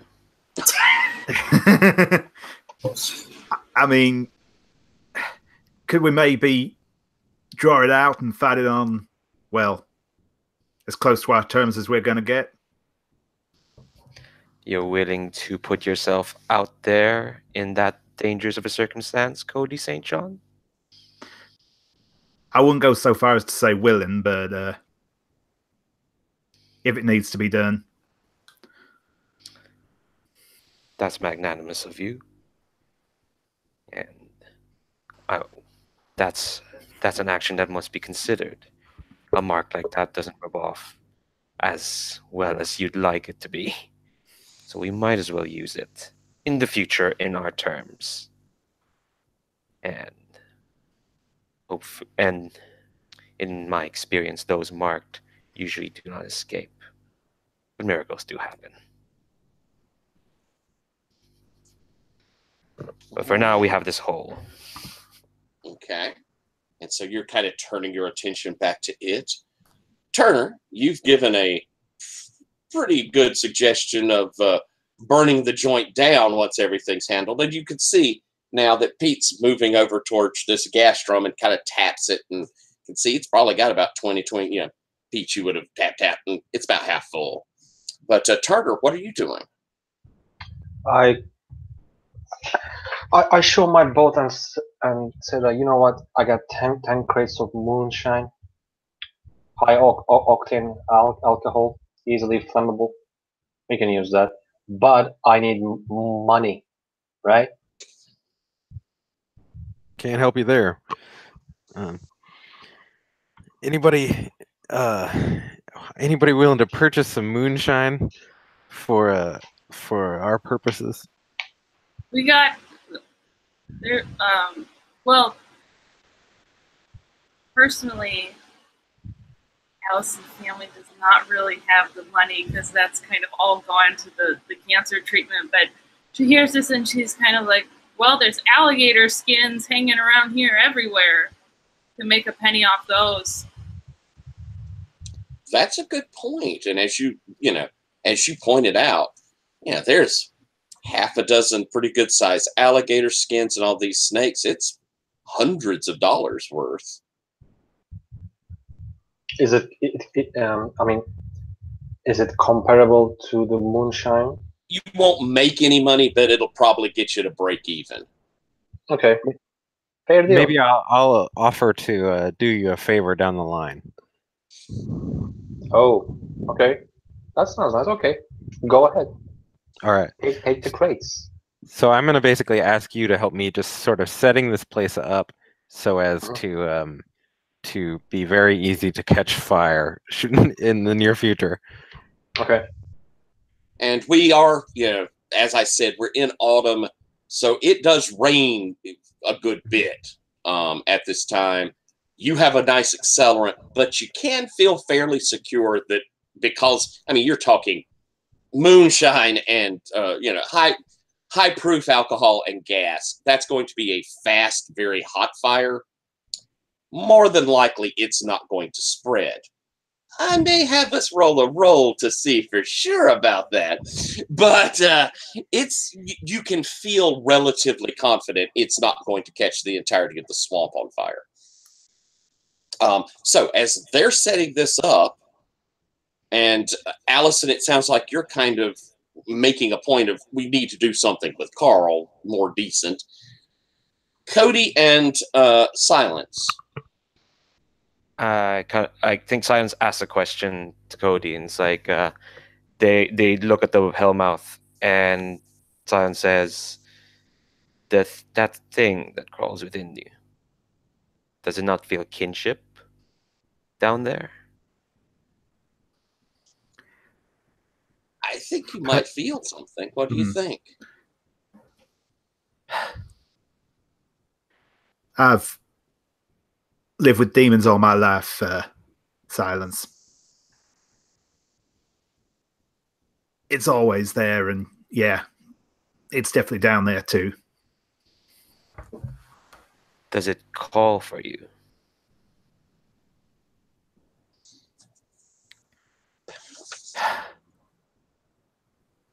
Maybe, not loudly, but I reckon if I open myself to it, it would. I think Silence pulls out her sword then. So in your perspective, big ball, big spike of flame pops out of her hands, and I'm in the background holding a crate of moonshine, going, "Whoa, whoa, whoa, whoa!" and I think because the setting the whole place on fire, that's not gonna metaphysically seal the portal. So kind of like in response to Cody saying, "Yeah, it's calling for me," Silence is gonna jump down to the portal and starts welding it shut. With, All right. I think that's another use magic. I think so too, and I think we may be looking at big magic. Ooh. Let me look just a. Well, no, okay. There's bar, a place, or portal to a specific person or type of creature. I think we're doing something bigger than that. So yeah, I think it's big magic. So with big magic, you don't have to roll. I'm just going to give you things you must do. So I think it's going to need people. So I think you've got to have at least 2 other people besides you, 3, who are working together on this. And as I said, it doesn't necessarily need a roll, but I'm going to have it have one, as you all are going to have to make a weird check to see about focusing your energy. So you're probably going to have to kind of tell them, say what you got to focus. Yeah, I think, yeah. So before, we'll roll it back a bit. Before Science jumps in, they turn to Cody and says, well, then direct your energies towards this flame and to strengthen its will. And oh man, everyone in our party is weird as heck. Except for Turner. Except for Turner. He makes up for our lack of charm, though. Okay, I think since the cousins are busy burning down the place, I think Silence turns to Allison, who at the moment is kind of fretting, and Silence just kind of beckons them forward. Do you move forward? What is it? Hold on, I think what to say. And I think Silence says, Allison Arsenault, you're searching for your own truth, much like Zubilia Simone. Yes? Yes. Well, for now, I need you to concentrate on this one truth. This portal needs be sealed. And yourself and Cody will help me to seal that portal. I need not any fancy words, just belief and will. But I have no powers. I'm nobody. You're anybody in this world. Anybody who cares a lot. And you definitely care. And sometimes that's all the importance. That's all you need. I need you. Okay. Okay, I'll do it. I'll try. I'm gonna see. So that's 2 people, right? Yes. Well, let's see. You have, if Cody's helping you, that's the 3 you need. Yeah. So I'm kind of seeing this like I'm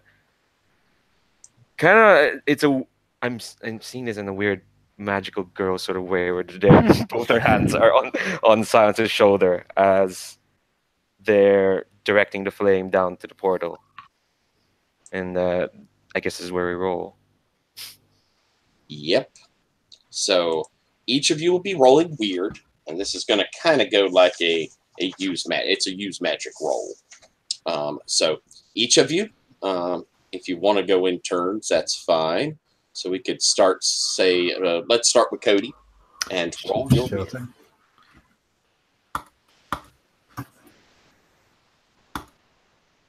So I've rolled a 6, but that's a +2 for an 8. Excellent. Okay, so that's going to be an imperfect success in that, but you've succeeded. Now come back to what the problem is going to be. So Sure thing. let's have you roll Silence. Okay. That's a 6 + 1. That's a 7. Excellent. Again, imperfect, and we will come back to that. And Noella, how's Allison do? You showed the spooky and the angel. It just takes a good normal person to handle things. Well, I rolled a 4 + 2, which is a 6. That is not so good. You can spend a luck. You can spend a luck. Oh, that's true. Okay, I'll do that. Excellent. So you pulled a 12.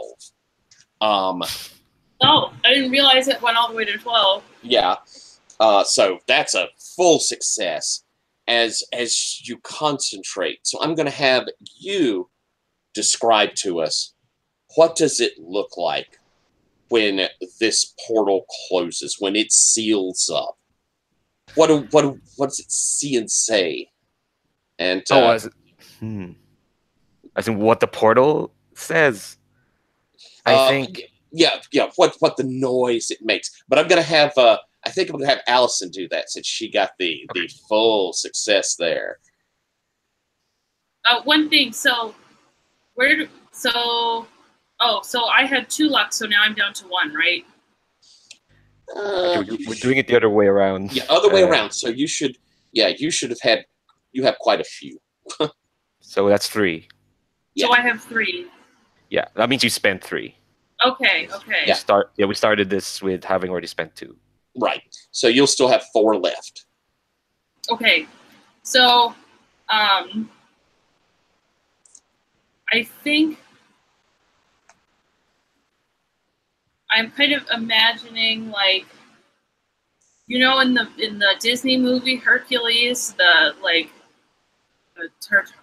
forget what it is, but where the Titans are sealed, it's kind of like bars over the whole. I think silence kind of draws those bars over the hole, and as we're doing that, it kind of gives off like a high-pitched screaming noise, and kind of have to keep drawing those bars until the hole is like totally like filled in, and then it like turns into like regular ground. Excellent. And so we have this glowing bars, and then it seals over. Silence. Yours was a mid result. I'm going to give you an option here. Either you're pretty sure that this is going to open back up if you can't like seal all or stop whatever the influence is here, or maybe in your case, if the influences reach the final battle, but you know that this is not a permanent solution, or you're going to feel that taint of it, that awful demonic presence weighing on you. I'm going to give you that would be a -1 ongoing until such time as you can cleanse yourself of it, which we would have require some narrative bit to. What you think you want of that? I kind of like the latter, because I kind of like the idea of as this adventure keeps going, silence keeps taking on more and more burden on them. Excellent. So, what is the physical manifestation that they can see that this dark influence has sort of settled on you? Like it won't be another scar. Trying to think. Let me give you a second. And yeah. Okay, I'll give you a second to think on that, and come over to you there, David. Cody also got that mid result. I'm gonna give you an option. This thing as it's sealing, you could feel your leg burning, and that sigil will just burn deeper into your leg, and you can feel it beginning to fester. And that would be a 1 harm, and I would be keeping up with that as a time clock where it may, until you get it treated, it could be worse. Or it draws the attention of something. Yeah, I think when I was looking through the options, that seemed the most with the mark of sacrifice on there. I think it's going to be that one. It's going to draw some attention. Yeah. All right. And so as this thing is sealing, and it covers over, Cody, your eyes are drawn up across the trench of swamp where it's been pulled back to the opposite side. Your friends, companions, maybe they're so occupied they don't notice it. Maybe only you can see her. That girl in our picture, staring across this pond, this stretch, staring at you. Cody, Master's mocked you, and he's hungry. You say anything? What do you do?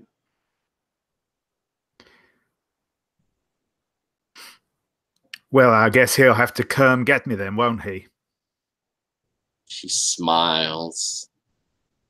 I guess he will.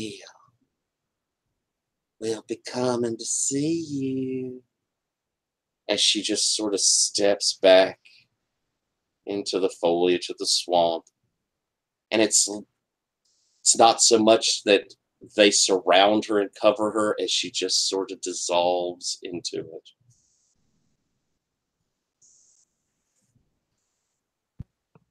And the thing is sealed and silent. What do they see that looks a little different about you? I've described signs before as having kind of like waxy skin, but it's not. But it's still kind of unblemished. But now they can see veins now, like kind of popping out of silences. At least the parts of the body they can see, kind of like it's faint-ish, but like there's like gray lines. Yeah, on their hands and on their face, and yeah, kind of around their scars as well. Excellent. Now, behind you, Turner and Pete, y'all have been industriously setting a firebomb. Yeah. So at this point, I just sort of look up and I'm like, "Hey, what happened to the hole?" And as they're coming back up, but setting all of this up, you feel like this thing's gonna go up pretty dang good. Why don't, and I think we'll do this as someone take lead and someone can do a help out move, but let's see how well you set this thing, and have you overestimated or underestimated just how much of a big kaboom this is going to be. Can I do something before we set the place? You may. So, after the whole Hellmouth sealing, they're still like finishing setting it up. So Allison kind of ran back into the shack, and they're getting ready to set it up when Allison calls everybody into the shack, and I've covered Carl up with his blankets, and he had like a little stuffed dog that I put on top of him, and I've taken out his Bible, and I like give him a little funeral rites with an attendance of 5. I guess. What did the other characters think of this? Yeah, let's run the table. So yeah, Pete, what as you see that? I'm gonna take my hat off and put it on my chest and be real respectful, but I'm checking my watch. Gotcha. I'm gonna come back to you, Silence, because I'm really interested to kind of see what goes there. But Cody, what do you do? Cody's going to look a bit uncomfortable with it. Really, not. He's going to sort of stay there. He's going to be respectful. He is going to keep his arms and hands right behind his back because they're still covered in bits of Carl. So yeah. So you haven't taken the time to clean the Carl off yet? I don't think so.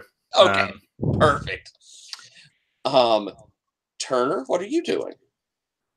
I think Turner grabs a cigarette from his back pocket, lights it up, and just doesn't get involved in any sort of this crazy ritual. And he just kind of frowns and scratches his head and said, "Jesus, come on." Yes, we are sending him to Jesus. Don't worry. Oh, And it's like, okay, let's go. Well, I want to hear Silence. What do you do during this? They're standing away from the entire group.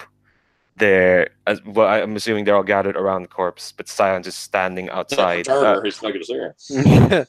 Well, Turner's making a show of it, but I think Silence was just at the doorway, just kind of like it's kind of like they've seen this scene before. Like they've seen a lot of Simons and Arsenals with their masses and their funerals and their weddings, and their little rituals, and Silence could tell them things, but they chosen not to. They've chosen to respect that, but they're not. They're like they could try to get anyone in that group could try to get Silence involved, but they're not going to. Okay, so unless anyone particularly pulls Silence to it, this ceremony ends. And you found Carl's rosary, so you can set it on him. Yeah. I put the rosary on, and then I take the stuffed dog with us. And then I have a question. Oh. So we have the fan boat that Turner brought. Are we going to leave on that? And if so, what about the kind of canoe that we rented? You did rent a boat. Now, I mean, I guess you could tie it to the fan boat too if you wanted to. It's not huge, but yeah, you've rented a boat. He wants his boat back. Yeah. I'm open for ideas. Yeah.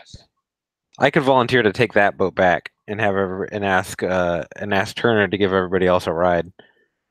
So I became your new Uber driver. Okay, great. Thanks, fantastic. What the hell? Come on. Oh, I love it.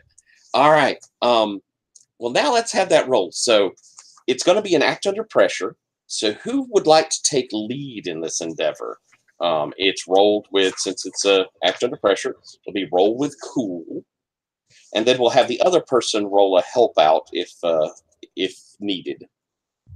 I think I'm going to help out since he got the first idea.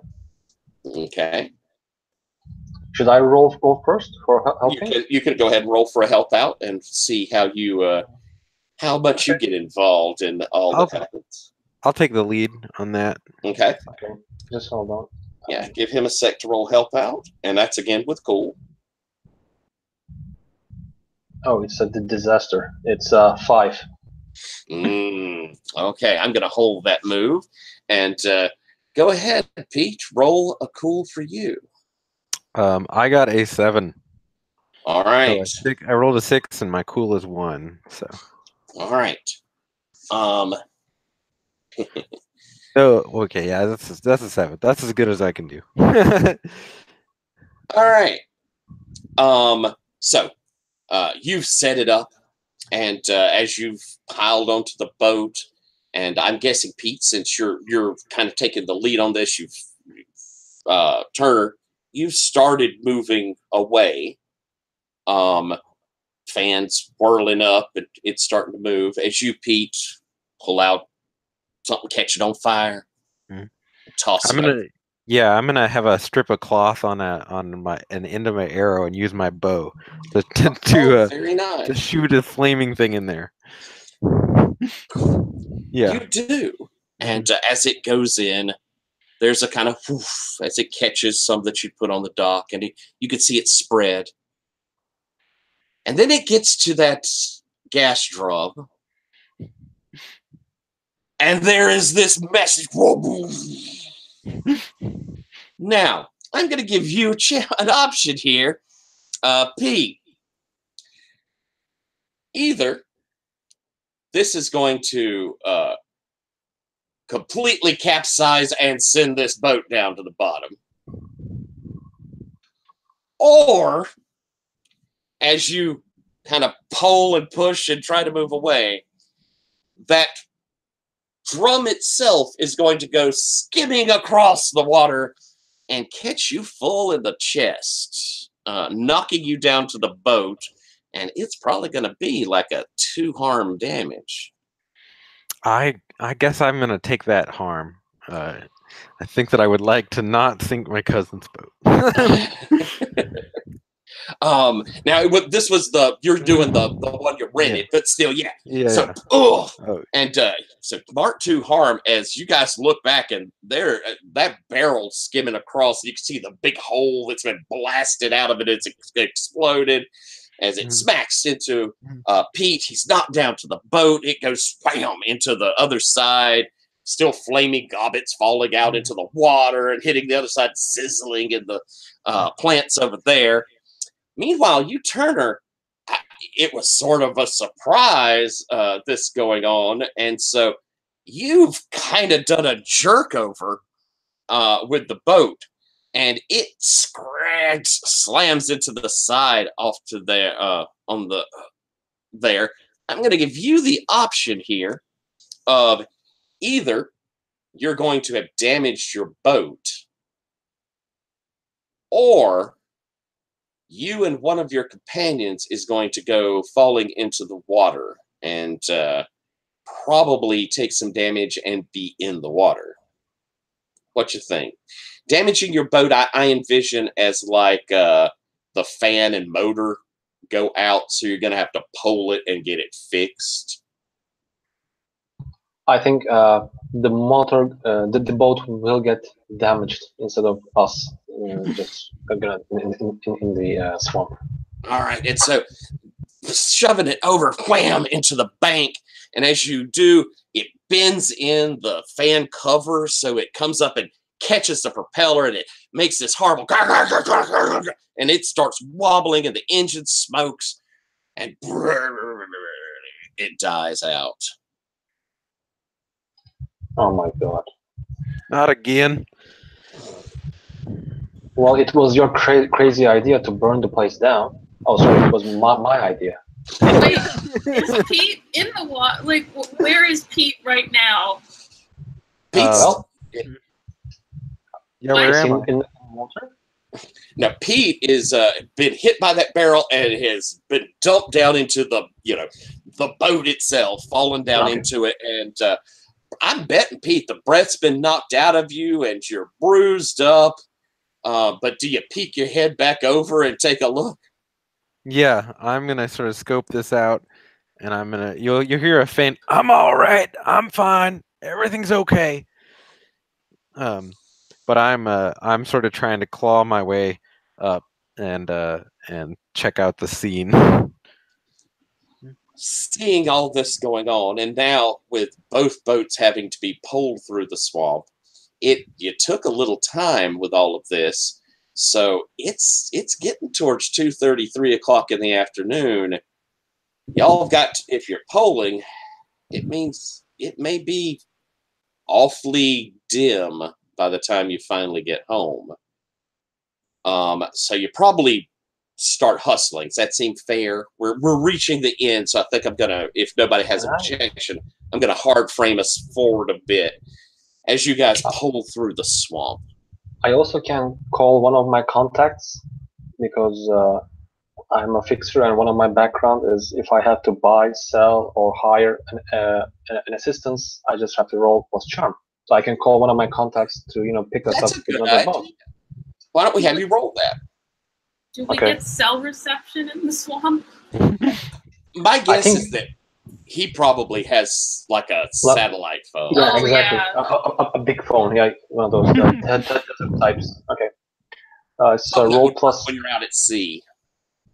Okay, so it's roll plus charm. It's 11. Ooh, fantastic. So tell me, who is this person that that's going to be willing to come out and meet y'all halfway, tow y'all back in?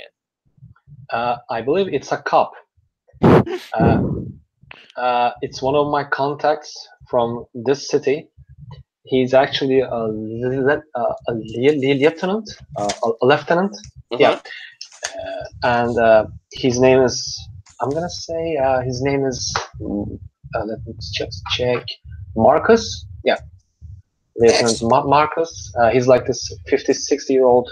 Really, I'm gonna say at the edge of retirement, and he buys, let's say, moonshine from me, and that was his delivery. Excellent. That's fantastic. And I must say, you have him as a lieutenant, but how about we have him as like a deputy sheriff? Oh, quite okay. Yeah, it's okay. Good. And his beat is this Marais in the outlying area. There's the sheriff, and then there's him. There's just the two of them for the whole area. And so when you give him a call, he's like, Turner, are you kidding me? Well, you will not gonna believe this, but I need your help, man. I do really need your help. Well, what you need, boy? Can you pick me and my new friends? I can send you my coordinates to you. Well, yeah, that's the whole deal. You got my stuff, Turner? Well, yes and no. I like yes, and I'm not so fond of no. Well, I have your stuff, but it's not here at the moment.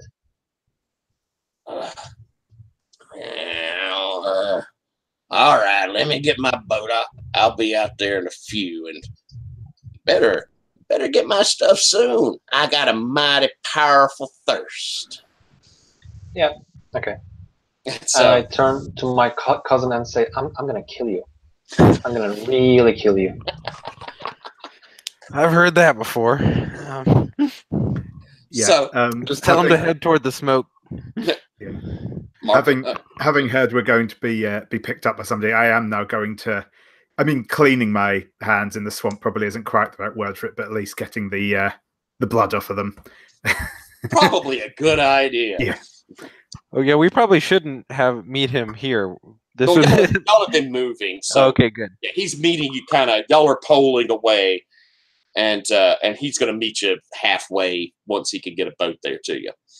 And so I think we're going to have, as the shadows are getting lower, and it's about 5:30 when you meet up with him, and he throws a rope. Y'all shouldn't be out in the swamp if you don't know it. What? Allison, is that you? Your grandma know you're out here. Yeah, she was worried about Mr. Carl, so we came out here in the swamp to check on things.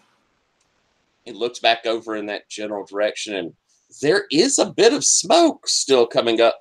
Oh, I'm giving a death glare, like no, don't mention Carl. Don't mention Carl. Well, hellfire! What is it, Allison? Did you get out there? Sort of. I don't really know what to say at this point. I can explain the situation. It's basically my boat and their boat crashed. So that was their boat. I'm sorry, man. I'm terribly sorry. I as I speak these lies, I turn over and I turn over to these four people and just kind of go, "I'm gonna kill you all. I'm gonna kill you all." Why don't we roll to manipulate someone? That's going to be a charm roll. I'm glad the charming person in the group is doing all the charm rolls.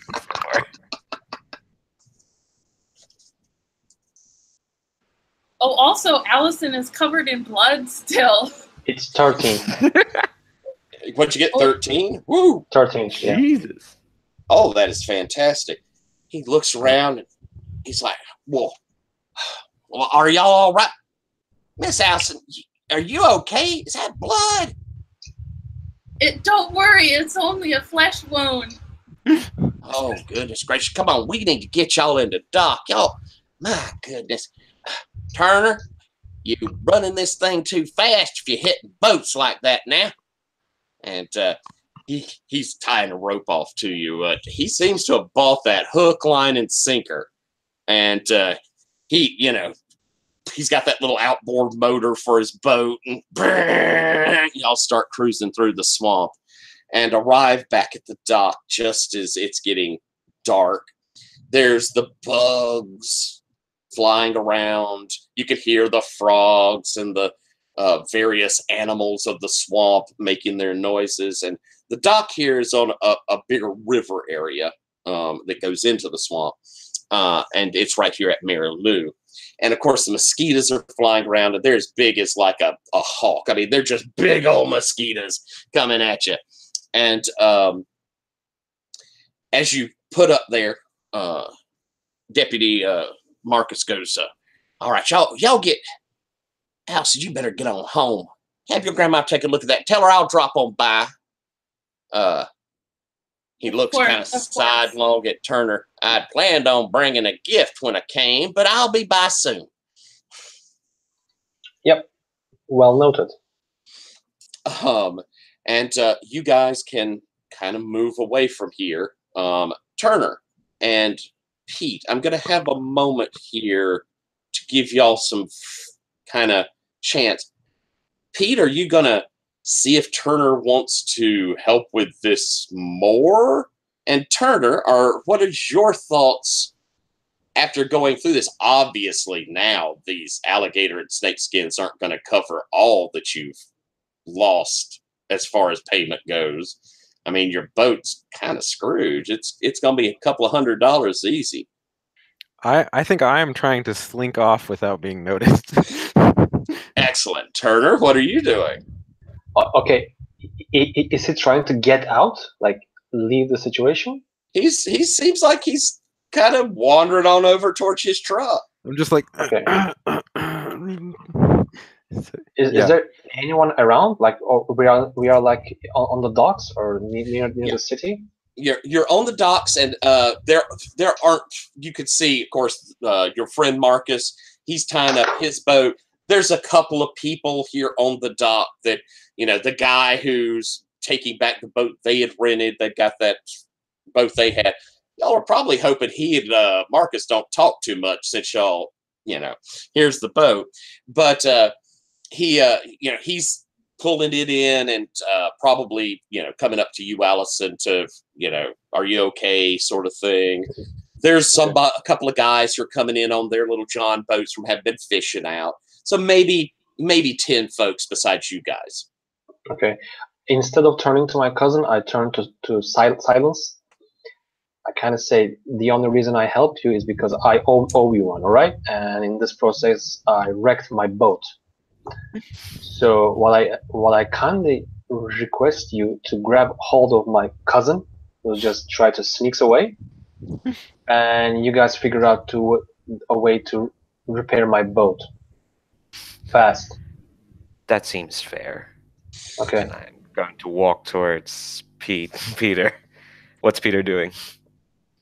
So I'm sort of walking, trying to get into my truck, but I assume you just sort of show up there right as I reach the door handle. Yeah. Maybe you open the door and you kind of, and then when you close it, I'm right. Yeah. Like a jump scare. Yeah. I'm like, ooh.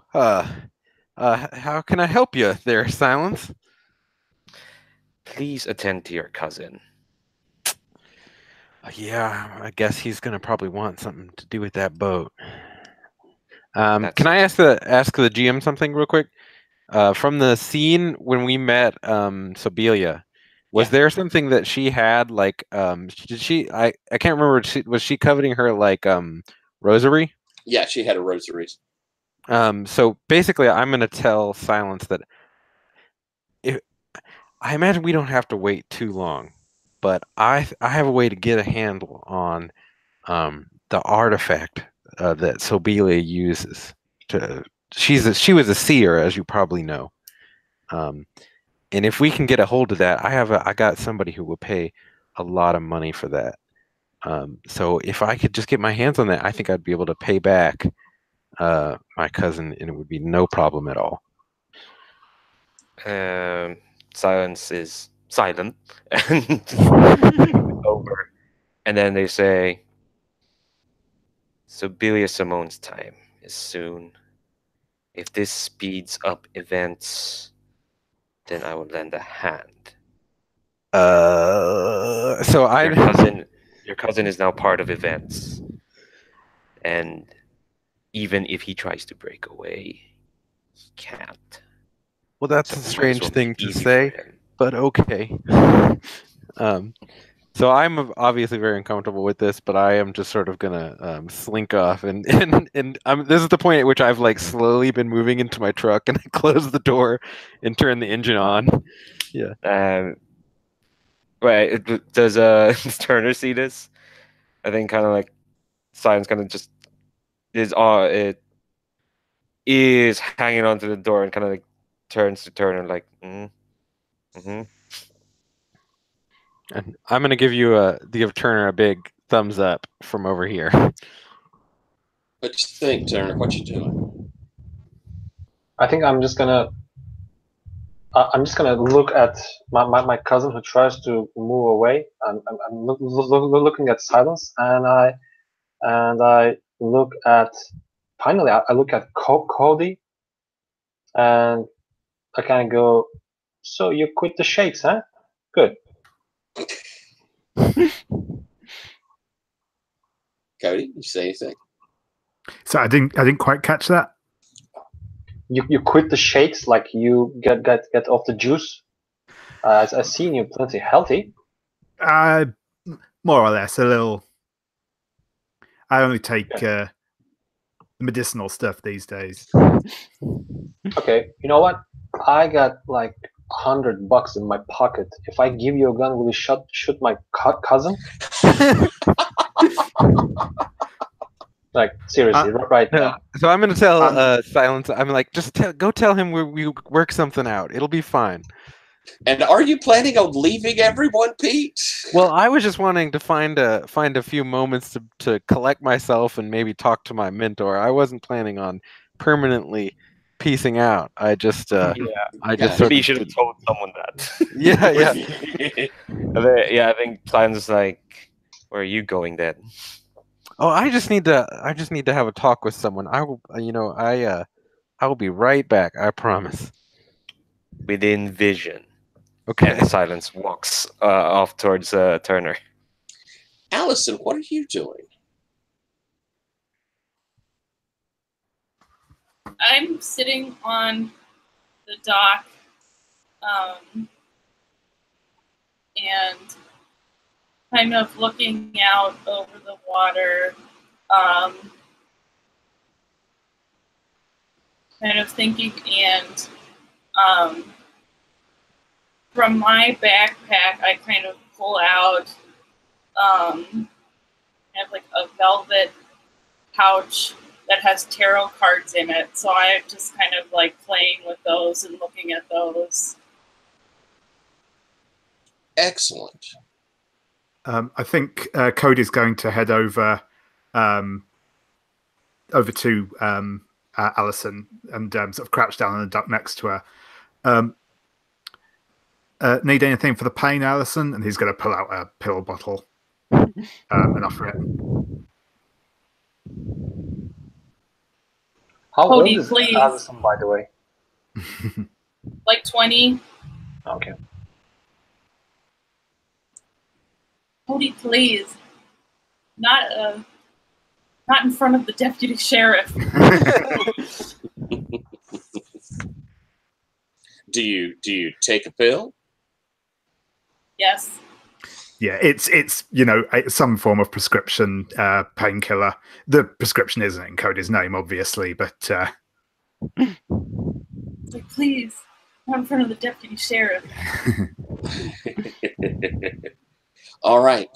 And so, like I say, we're coming to the end. Let's have Pete. I believe you're wanting to you move off, but you just stay within the other side of the parking lot, sort of thing. Well, I was picturing at this point we would kind of I was imagining that we were gonna just like split up and reconvene in the morning or something. But if y'all want to stick together, then I guess I will not do that thing. But I guess at this point I'm probably just maybe I don't even take my truck anywhere, and I'm just sort of gruffly hooking up my car battery to the back of my my toolbox. Gotcha. And I imagine at the very least, even if you're splitting up, you were their ride here, so they might that's true. want to. That's true. I want to be forgot about dropped that. off. Yeah, that's fair. So I guess maybe I'll offer to give them a ride back to Sibelius, and at least the people that were going to Sibelius, and I'm gonna sort of briefly indicate to Turner that we're gonna work something out. I have a plan. I don't have a plan, but it sounds like Silence might. And that we're gonna do something about that boat real soon now, but that I gotta drop these people back off at their relatives. Okay, I'm going to ask you then, Turner. Do you believe him? Are you willing to go with this, or should he roll a manipulate and give you the opportunity to get an XP if you're willing to go for this? I think I'm gonna let him go, but let me just think. Yeah, no, you know what? I had enough adventure for quite a day. I'm just gonna say, okay, do whatever you want to do. Fantastic Four. All right. And so, Turner, since like you say, you stay around here, you have your own place to go, and it's you may even have like your car here at this dock because it's the main dock. I don't know if you have a car. You could I could play with you having something. What I had in my mind was a boathouse in the middle of the swamp, and right now I'm away from the home. Excellent. So I'm pretty much on the street. Okay. So I mean, you could get a John boat and go out to your houseboat, or you could live rough here in the streets if you want. You could head over to the bar. No, you know what? I'm gonna go with Pete and said, you know what? I'm away from home. You owe me a place to stay. I'm gonna crash at your house. How's that sound? Well, I don't strictly have a house around here, but I think I know some accommodating folks that might be able to help out. You're homeless? Well, I don't have a home. I just, it moves around. I usually stay here in the truck. But and then I'm just sort of like gesturing toward Allison and being like, I'm sure Sobelia would be willing to help out a man in need for one night, right? Of course. And no, Allison, I mean, this is the man who pulls you from the waters. Yeah, and I think Sobelia knows that. So. Oh, okay. So okay. Yeah, Sobelia would be very happy to see Turner. Okay. All right. So we all pile into the truck, and we head back through through the town. You can see there are some folks. It's the end of the day, so you should look down at the bar. You can see the big Budweiser sign and neon floating there. And I think we'll say our bar is called the Cypress Knees. And you can see there's folks going in, and you can hear some sound. There's a few cars on the street, people that worked here in town and are now heading out to their places a little outside of it as you turn and head through the swamp, cross, like I say, those kind of uplifted roads, the swamp on either side, and you turn off up into Zobelia's driveway. And we'll have y'all head in. I do want to give Pete you that chance to roll your move to talk to your mentor. What if we started with that next time? What if it just ended with me hooking it up while no one was looking? That seems great. Okay. So I think we're going to have people going in. Allison, we'll start with you kind of coming in, and I'm going to run the table one quick time, but I'm going to let you set the scene of what do we see when we come in? How is Grandma and her reaction to folks coming in?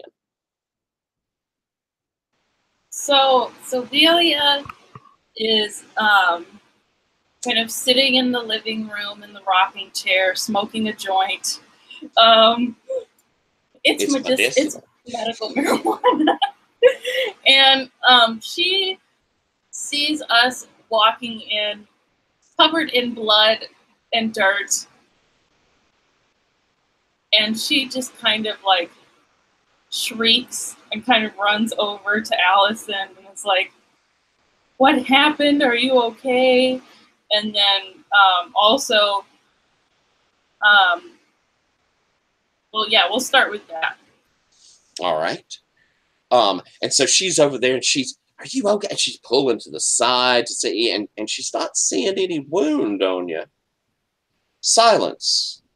As she's there tending to Allison and not finding anything wrong, you could sense she's past her time. It is you alone that are holding her here at this point. She waits for you. Now, she could wait as long as you sustain that, but her time has passed. But she looks so much better. I mean, it seems that she's just got so much energy. What do you do, Silence? I think while Sibylla is fretting over Allison, Silence just speaks up and says, "She's fine." Just very succinct. She's fine. And Silence is not going to explain any of that. All right. Cody, as you come in, what are you doing? Yeah, so Cody will probably have been coming in a little bit after the others. He'll have stepped outside to use the garden hose to hose himself down a bit before he comes in. He's going to sort of give Sibylla a sort of wave and a nod, and he's going to go straight to the bathroom to sort of start cleaning his hands properly now. Okie doke. And Turner, as you come in, you see Miss Sibylla turn and look at you. And has she met you before? Have you met her? She would have been extremely grateful that that you saved Allison. So do you think you met her? No, I don't think Turner has ever met her in his life. That's the first time. So she sort of turns over and looks at you. Do you say anything, or do you wait to be introduced? I just say, "Night, ma'am. Night. Hello." Yeah. She smiles and nods. And Allison, who's your new friend?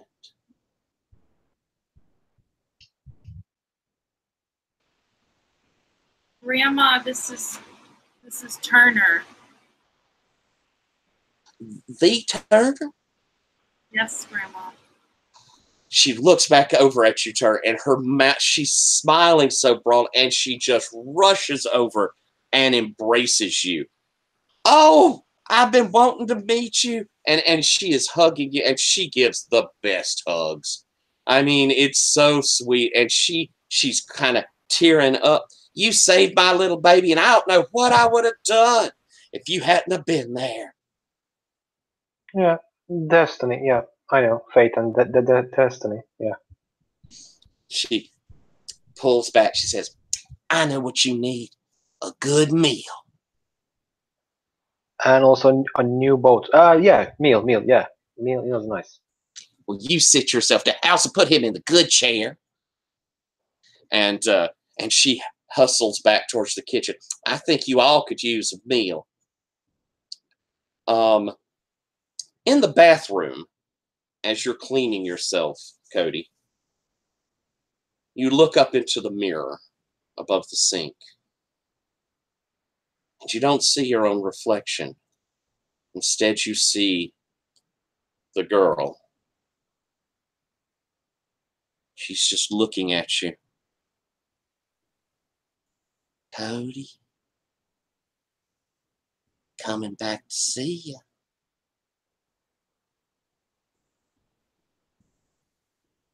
And I think that's where we're going to end. Nice. So, let's do some end of session real quick. I know we had a couple of fails, but y'all were really on fire tonight. Y'all were hitting them all. So let's see. Did we conclude the current mystery? I have said that we're going to break things up to do that. You did go and handle the monster of the alligator man, and I didn't give us that because I said we were going to let that wrap up into this one. You handled, taking care of the portal, which is a big part of it. The big burning up of the place solved a lot of problems, honestly. So yes, I think we did conclude the current mystery. We'll have a new one starting. Did we save someone from certain death or worse? Anyone have a suggestion on that? And I may have one if you don't. I don't think we saved any specific people. We closed that hellmouth, but I don't know. Cody, you actually saved someone from or worse, because as these hellmouths opened, had you not taken that thing out of Carl's chest, he would have been one of the souls that would be devoured. And so, yes, I think we did save someone from an or worse. And we did kind of save a whole bunch of folks, considering we closed one of these mouths and awful things would have been coming out. But Carl, I think, is our or worse. I think that's good. So that's 2. Did we learn something new and important about the world? Yes. Feels like we did learn some things. And we learned some new things about our hunters, too. And we introduced a new one. So I think that one's a yes. So we got 3 or 4. So that's 2 more XP. So how are we looking? Let's see. Tyler, I have a question. Yes, sir. Since I have failed my help out roll, is that going to be an experience point or not? Since you did what? Since I failed my helping out roll? Yes, that would have been one as well. Mm-hmm. Yep. Okay. And you even suffered consequences for it. So it was, you paid dearly. Your boat got just messed up for that XP. So, yes, that would count as one as well. 4. Has everyone leveled except Ibars? I have, yeah. I have leveled as well. I think I'm at 4 out of 5. Yeah, I'm at 4 out of 5. I somehow have not failed a roll.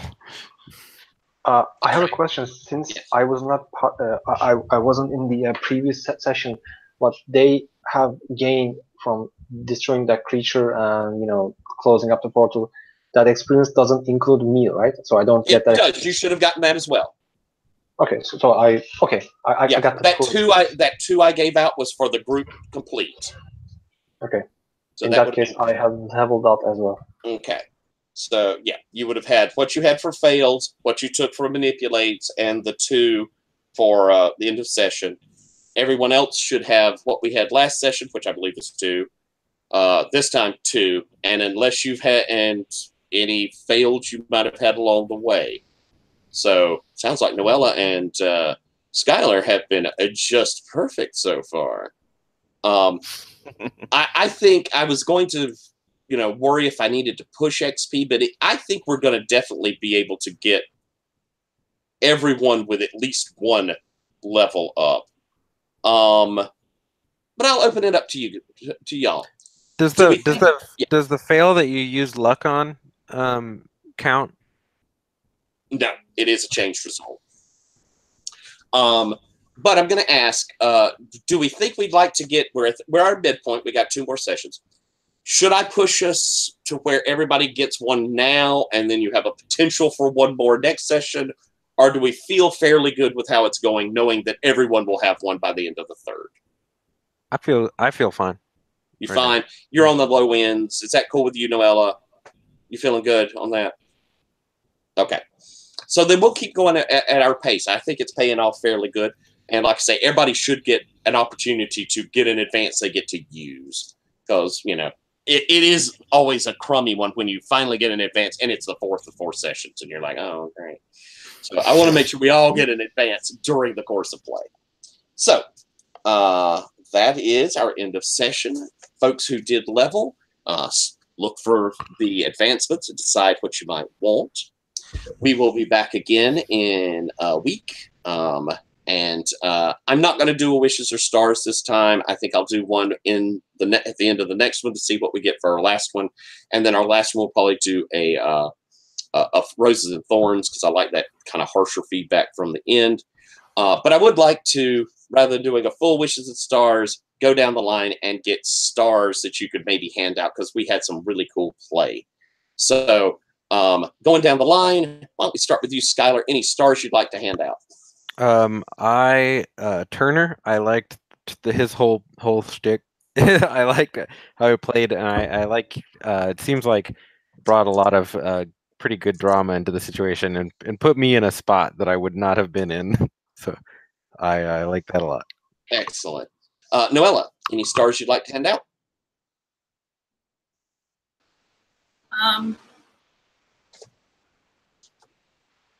I think silence was really cool this time. Well, every time, but especially with the dealing with the demons, that's really their wheelhouse. Awesome. Thank you, and I agree. So our silence, Leandro, any stars you'd like to give out? A quick one for Turner as well. I was saying the last session that I really loved the dynamic we had, but inserting probably an incredibly normal guy in what turns out to be a pack of, like, weirdos. It really, like, upset the dynamic in a good way, and I'm eager to see how it'll keep going. And also a quick star for a GM, because I mean, what am I gonna say? Like, this game is nothing without a GM, clearly, and Well, thank you. yeah, I felt like we all got good time, and we all got to shine. Cool. Thank you. David, any stars to throw out?